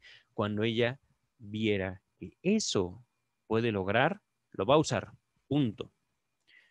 Aquí es justamente donde, eh, ya lo he dicho muchas veces, no es que el psicoanálisis se enemiste en contra de la religión. De hecho, yo lo abordo en mi libro, ¿no? Podemos señalar a la religión como uno de los avances culturales más sobresalientes, por supuesto, de toda la humanidad. Ajá. Y hablando de la religión, no como cristianismo, no como catolicismo, no como musulmán, no como islámico, sino la religión en su conjunto, en general. Ajá, digámoslo, nuestra relación con los mitos, nuestra relación con estructuras, digamos, sociales más avanzadas que la familia. Esto lo abordo específicamente en mi primer libro. ¿Dónde está? Acá está. Sexualidad infantil y crimen, psicoanálisis del Estado 1. Esto no solo lo abordo aquí, lo menciona Freud también en Moisés y la religión monoteísta, psicología de las masas y análisis del yo, pero aquí Dora está queriendo lastimar al otro, a su padre, en base a un juicio moral. Eso que tú estás haciendo está mal. Ujú. Y aquí no hay ninguna relación con la religión. Aquí lo estoy introduciendo yo justamente para separar estas influencias, ¿no? Influencias culturales. Influencias culturales que ciertamente, digamos, le dan forma a la sociedad, pero que también puede ser usada por ciertos individuos, en este caso Dora, como una forma de ataque a la felicidad y a la vida de otras personas. Es, digamos, aquí también donde puedo introducir, pero no lo voy a hacer, la elaboración que yo hago en mi libro acerca no de la religión en su conjunto, sino de la utilización de la religión como forma de atropello entre sujetos. Ajá. Ahorita voy a continuar con el texto. Si se, por mover, acomodar el micrófono, no sé si está recibiendo señal. Sí, ok. Continuamos. Entonces, a ver, ya vimos que el papá de Dora lloraba cuando le preguntaban por Dora, por su salud. Yo estaba plenamente convencido, nos dice Freud, de que habría sanado Dora enseguida si el padre le hubiera declarado que sacrificaba a la señora K en bien de su salud, es decir, hija mía, si eso es lo que quieres, te lo doy. Si tú quieres que yo deje de ver a la señora K, por tu salud la dejo de ver y eso no pasó. El señor K siguió sosteniendo la relación con la señora. El papá de Dora siguió con su relación con la señora K. Ajá. En bien de su salud y esperaba Freud que el padre no cediese, es decir, que el padre no dejara de ver a su amiga, a su amante. Pues entonces Dora conocería por experiencia el poderoso medio que tenía en sus manos y por cierto no dejaría de servirse de sus posibilidades de enfermar en toda ocasión futura. Pero si el padre no cedía, yo debía estar preparado. Ella no habría de renunciar tan fácilmente a su enfermedad. Dilema médico, sin duda dilema social.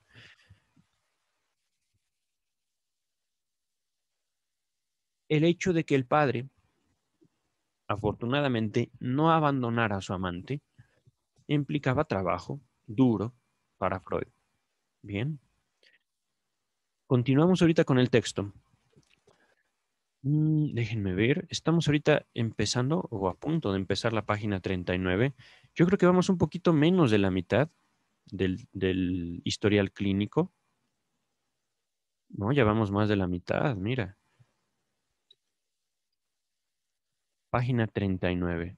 Ahorita yo creo que avanzaré al menos un par de páginas más.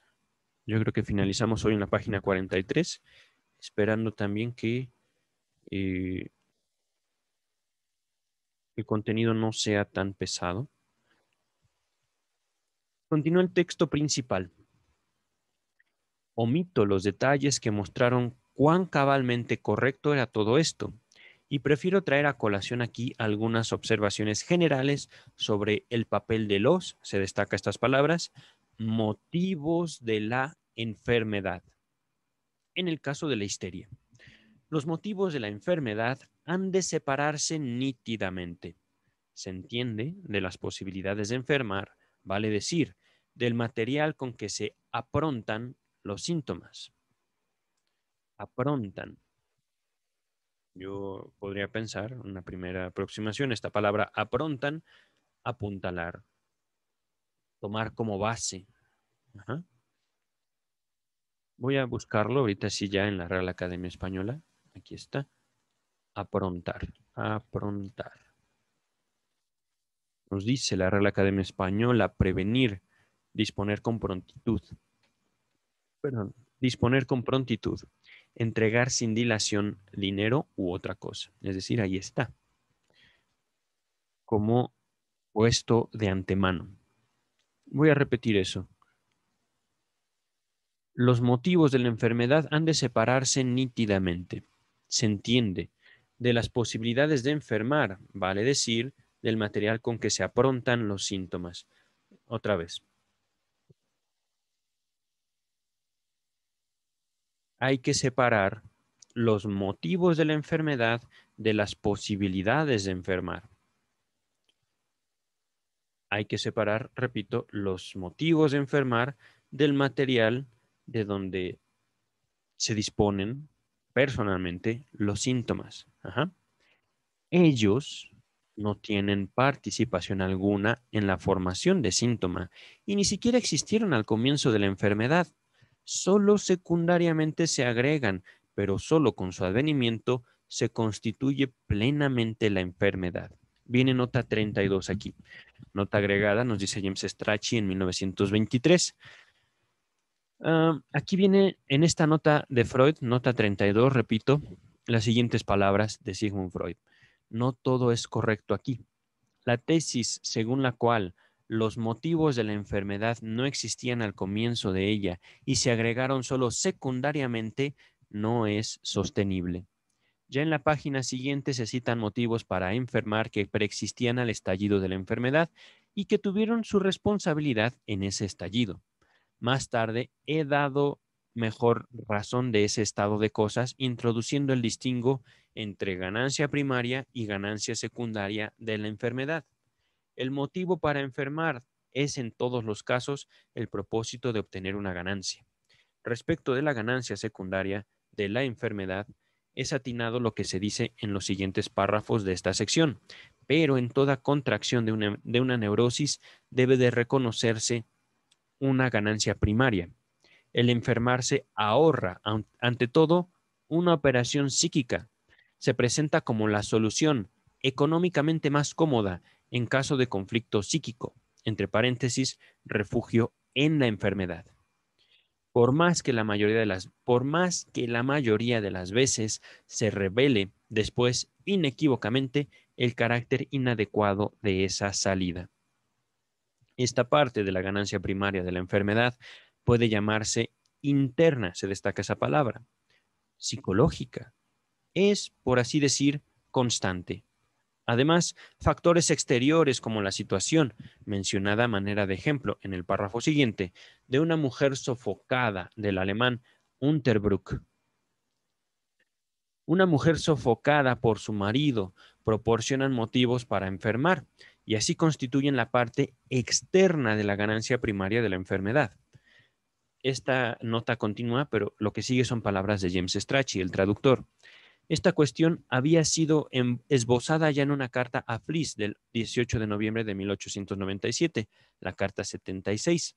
Freud examinó cabalmente la distinción entre ganancia primaria y secundaria de la enfermedad en la 24ª, en la conferencia número 24 de sus conferencias de introducción al psicoanálisis, que están en el volumen 16 de...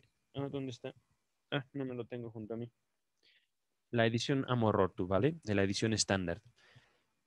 Aunque, continúa la nota, aunque ya la había trazado en el texto Apreciaciones Generales sobre el ataque histérico, publicado en 1909 y que encontraremos también en el volumen 9, donde también empleó la frase, entre comillas, refugio en la enfermedad.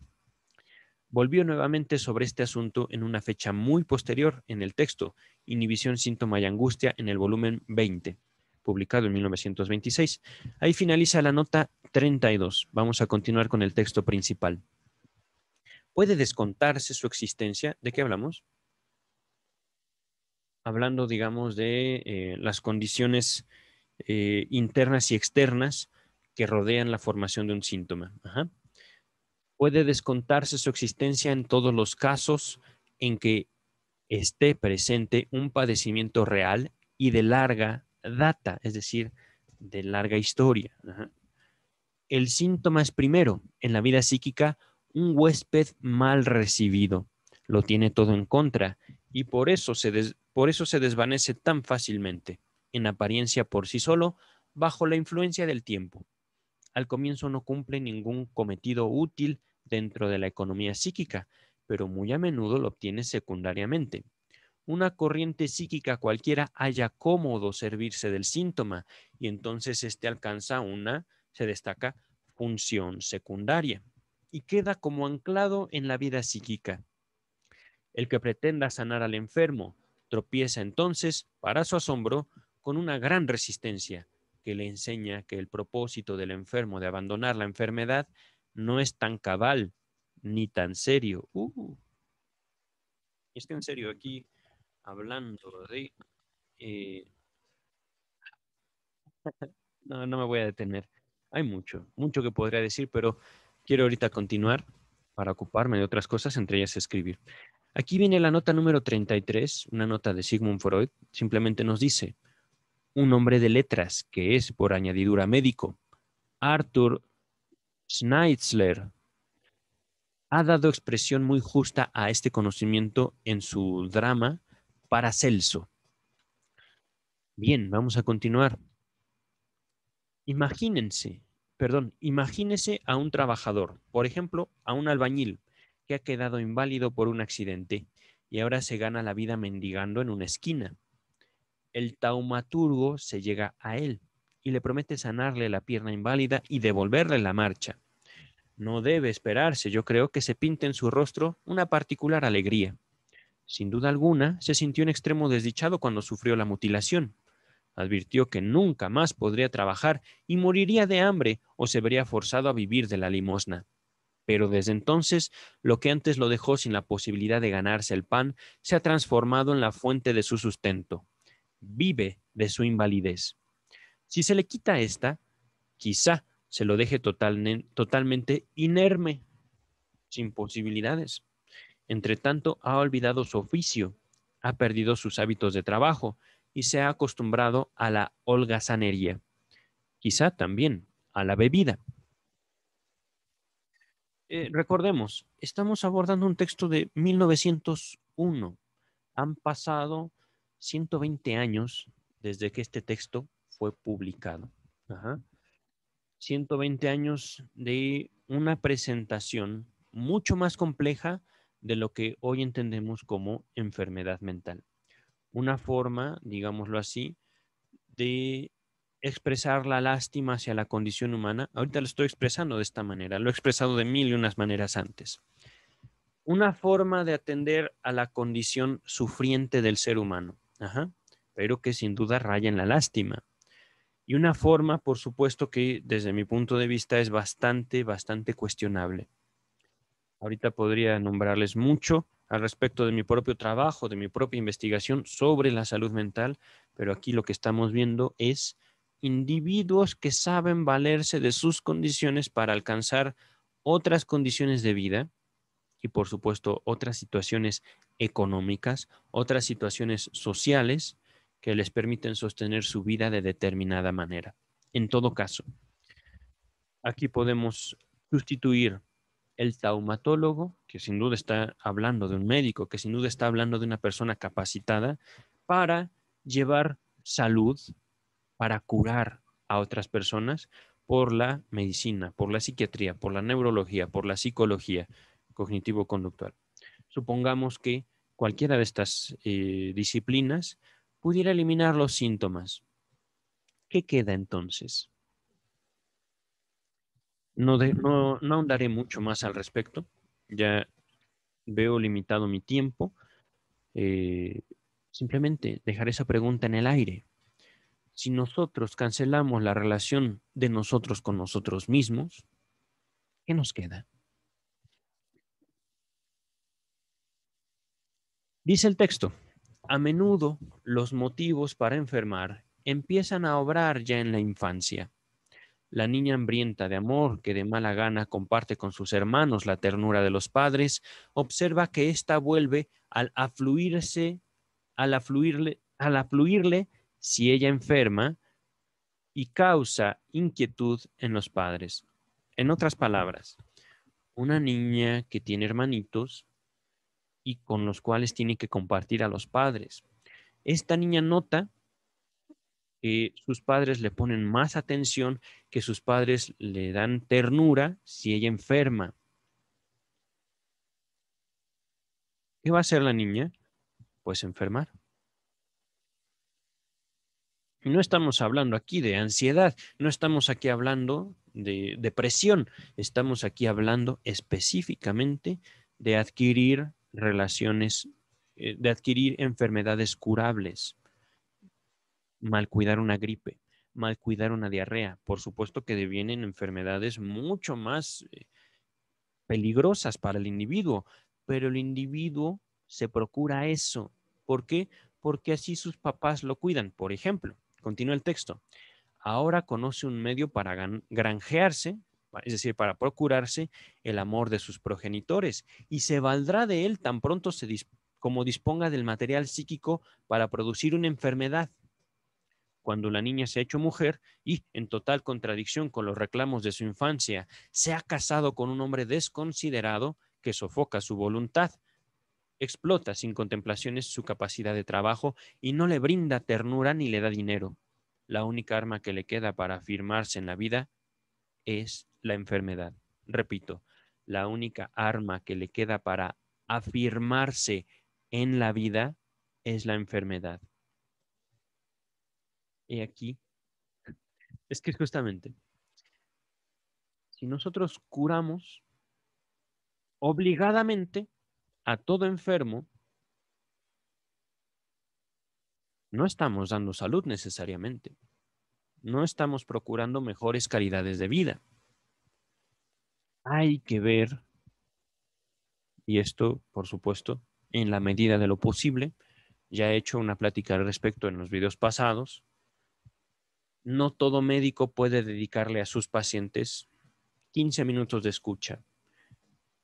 Los médicos tienen que diagnosticar mucho, por supuesto, también para ganar mucho. Esta no es una crítica a la medicina. No estoy pidiéndoles que dejen de ganar. No, así se requiere. Digamos, si los médicos dejan de ganar, pues no van a vivir de su práctica. Está bien que ganen, qué bueno que ganen.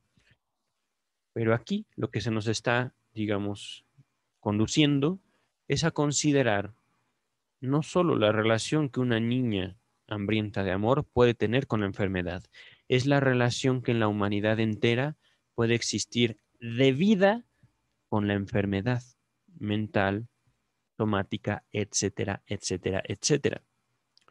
Eso, por supuesto, es la neurosis y eso, por supuesto, yo también lo abordo en mi libro. Ahorita vamos a continuar. Eso yo lo abordo en mi libro. Se me atropellan las palabras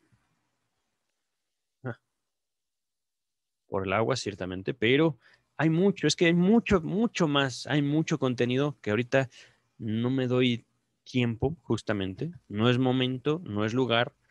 Eh, Quiero escribir.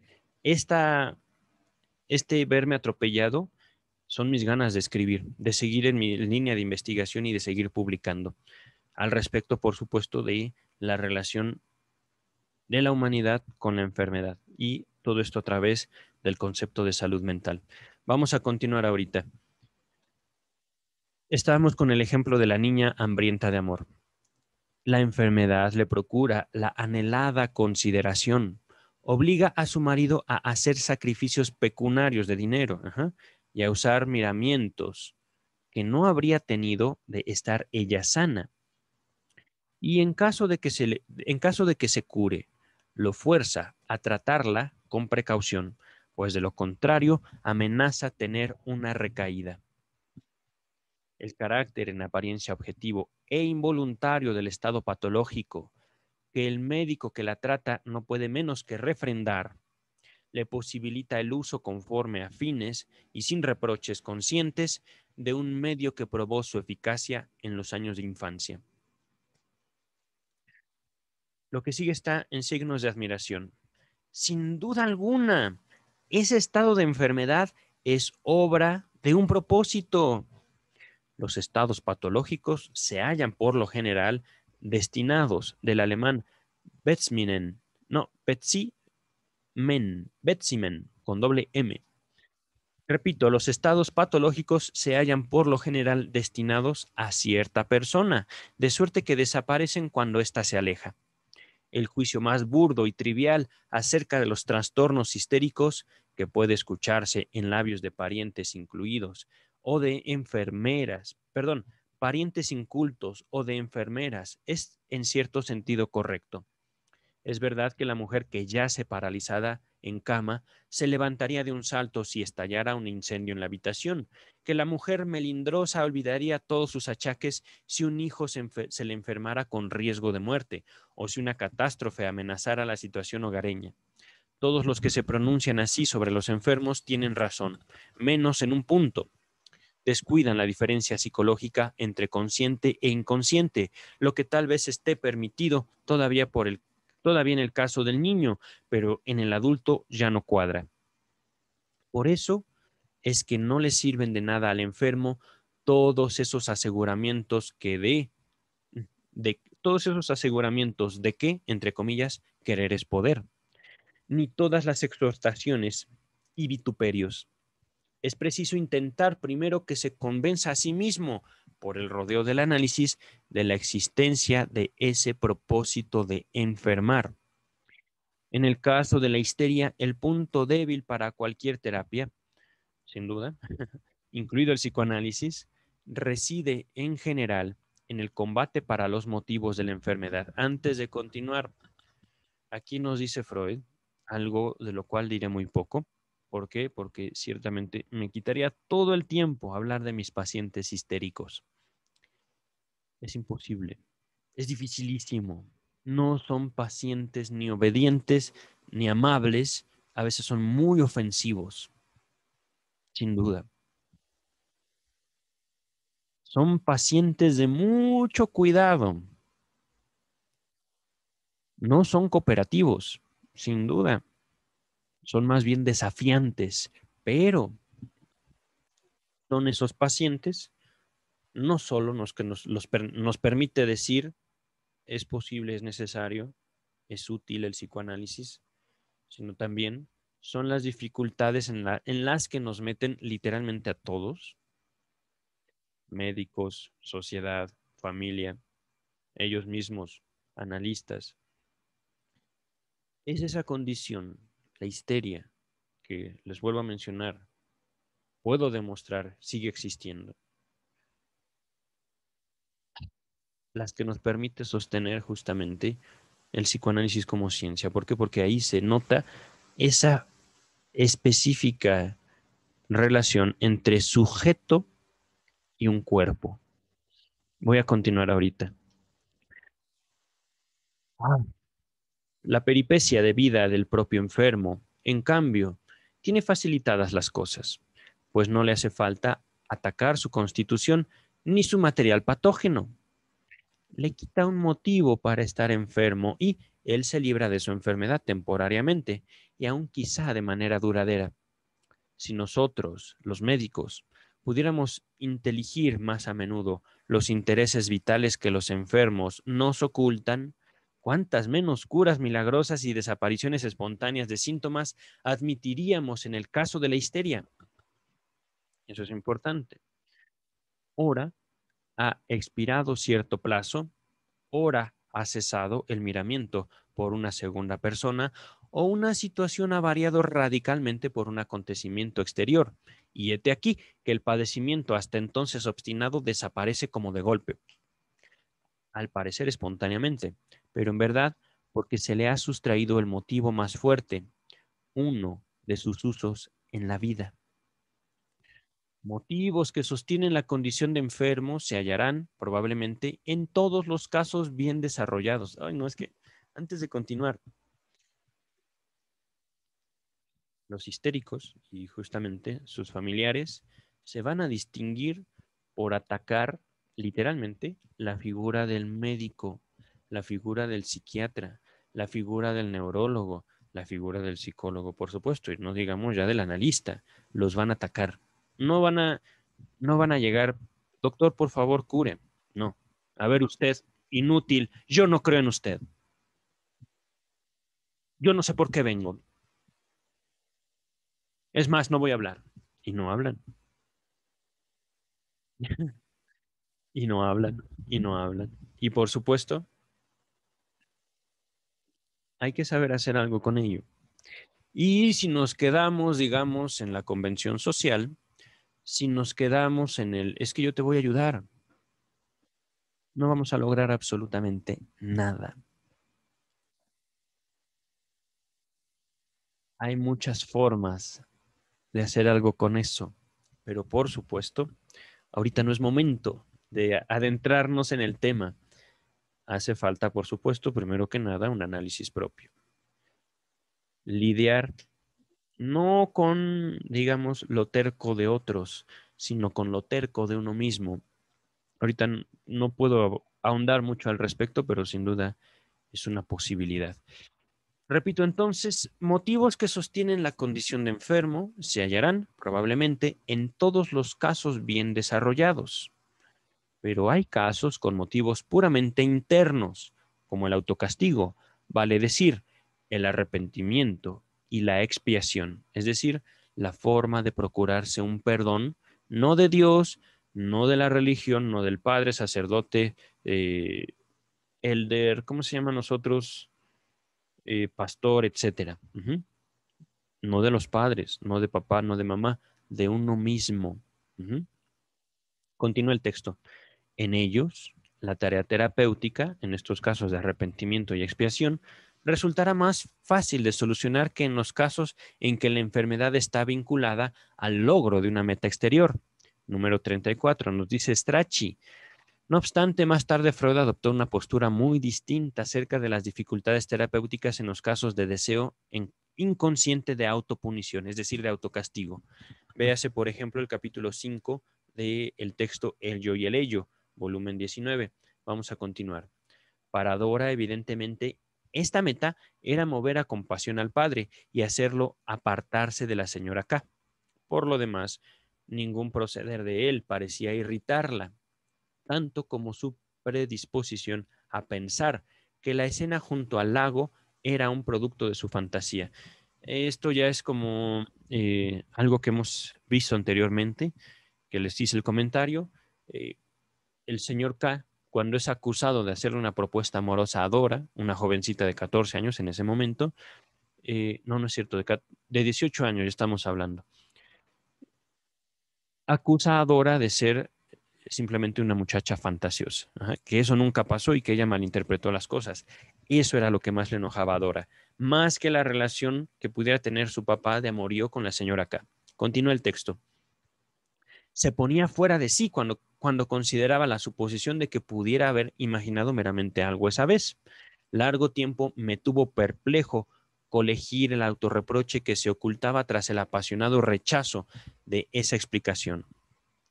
Si había derecho a conjeturar algo oculto tras eso, es decir, tanta intensidad es por algo.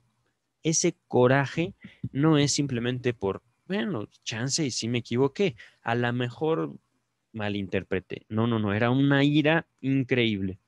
Continúa el texto. Pues un reproche que no acierta tampoco agravia duraderamente. Aquí entonces, repito, Había derecho a conjeturar algo oculto tras eso, pues un reproche que no acierta tampoco agravia duraderamente. En otras palabras, un reproche, un regaño, una crítica que no es verdad, que no acierta en algo, no agravia, no me afecta, no afecta a un sujeto duraderamente. Es decir, bueno, por ejemplo, ¿y qué si soy moreno? Soy moreno. ¿Qué le vamos a hacer? Continúa el texto. Por otra parte, llegué a la conclusión de que el relato de Dora respondía a la verdad en todos sus puntos. Fascinante. Además, hubo comprendido los propósitos del señor K. No lo dejó explicarse. Le dio una bofetada en el rostro y escapó. Esto es la escena del lago, ¿vale? Después que se fue, su conducta tiene que haberle parecido al hombre tan incomprensible como a nosotros, pues no podía menos que haber inferido desde mucho tiempo antes, por un sinnúmero de pequeñísimos indicios, que tenía asegurada la predilección de la muchacha. En el examen del segundo sueño hallaremos tanto la solución de este enigma como cuanto el autorreproche que en vano buscamos al comienzo. Aquí nos dice Strachey, véanse las páginas 93 y siguientes. Vamos a leer esta y la otra y terminamos en la página 43. Ahorita estamos en la 42. Como las acusaciones contra el padre se repetían con fatigante monotonía y al hacerlas ella tosía continuamente, tuve que pensar que ese síntoma podía tener un significado referido al padre. De otra manera, los requisitos que suelo exigir a una explicación de síntoma estarían lejos de satisfacerse. Según una regla que yo había podido corroborar una y otra vez, pero no me había atrevido a formular con validez universal, un síntoma significa la figuración o realización de una fantasía de contenido sexual, vale decir, de una situación sexual.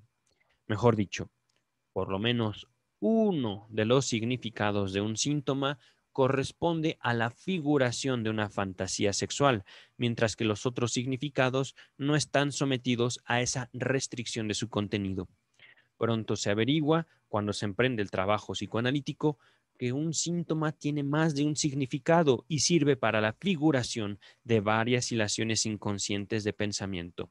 Y yo agregaría que, a mi entender, una única hilación de pensamiento o fantasía inconsciente difícilmente baste para la producción de un síntoma. Muy pronto se presentó la oportunidad de atribuir a la tos nerviosa una interpretación de esa clase por una sustitución, por una situación sexual fantaseada, perdón. Cuando instó, cuando insistió, perdón, a ver otra vez, cuando insistió otra vez en que la señora K solo amaba al papá porque era, viene una frase en alemán, ein vermögender Mann, un hombre de recursos o acaudalado. Ein vermögender Mann.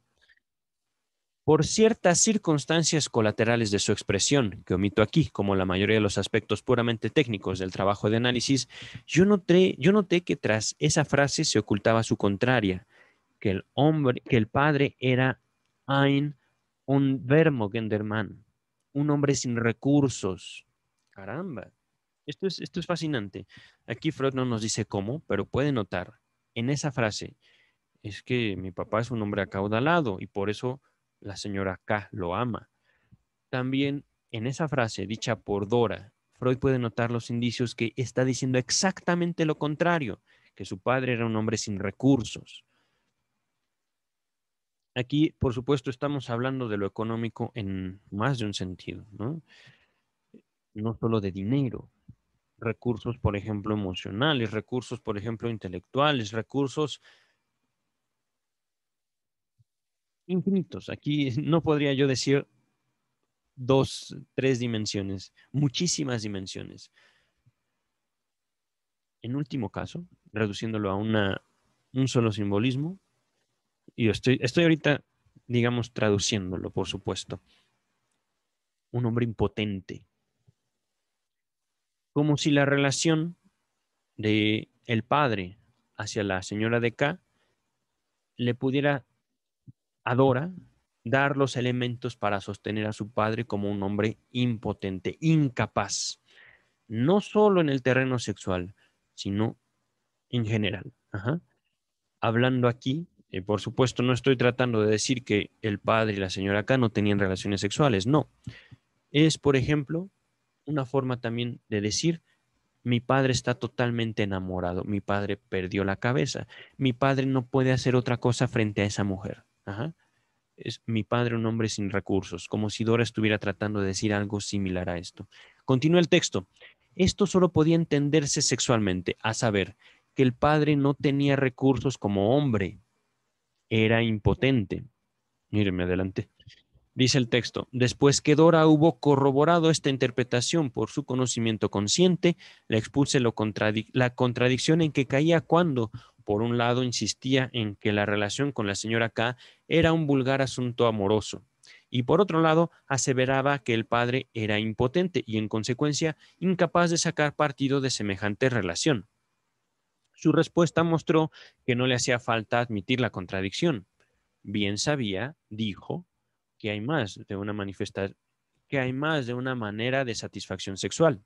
Repito, ella dijo que bien sabía que hay más de una manera de satisfacción sexual. Por lo demás, la fuente de este conocimiento le era de nuevo inhallable. Es decir, Dora no sabía decir cómo ella sabía que hay más de una forma de tener relaciones sexuales. Continúa el texto. Cuando le pregunté si aludía al uso de otros órganos que los genitales para el comercio sexual, me dijo que sí, y yo pude proseguir. Sin duda pensaba justamente en aquellas partes del cuerpo que en ella se encontraban en estado de irritación, como la garganta o la cavidad bucal. Por cierto, no quiso saber nada de que sus pensamientos pudieran llegar hasta ahí, y si eso debía posibilitar el síntoma, tampoco podía ella tenerlo totalmente en claro. Aquí es justamente, vemos cómo Dora sabe algo sin saber que sabe, y por supuesto, eso que ella sabe sin saber que sabe, opera en ella sin que ella quiera saber cómo. Vamos a continuar. Ya estamos por finalizar, al menos por hoy. No obstante, era irrecusable que las cosas debían completarse así. Es decir, no hay otro camino. ¿Por qué? Porque los síntomas no lo están diciendo. Dice el texto, con su tos espasmódica, que, como es común, respondía al estímulo de un cosquilleo en la garganta. Ella se representa una situación de satisfacción sexual per os, es una frase en latín que quiere decir por la boca, entre las dos personas cuyo vínculo amoroso la ocupaban tan de continuo. Desde luego, armoniza muy bien con esto que la tos desapareciera muy poco después que ella recibió, callada, este esclarecimiento. Pero no atribuyamos demasiado valor a este cambio, pues hartas veces se había producido ya, espontáneamente. Estoy en la página 43. Voy a finalizar la lectura y comentario hasta aquí por hoy. Mañana será otro día. Mañana tendré más tiempo y ahorita ya quiero escribir. No sin antes hacer esta declaración.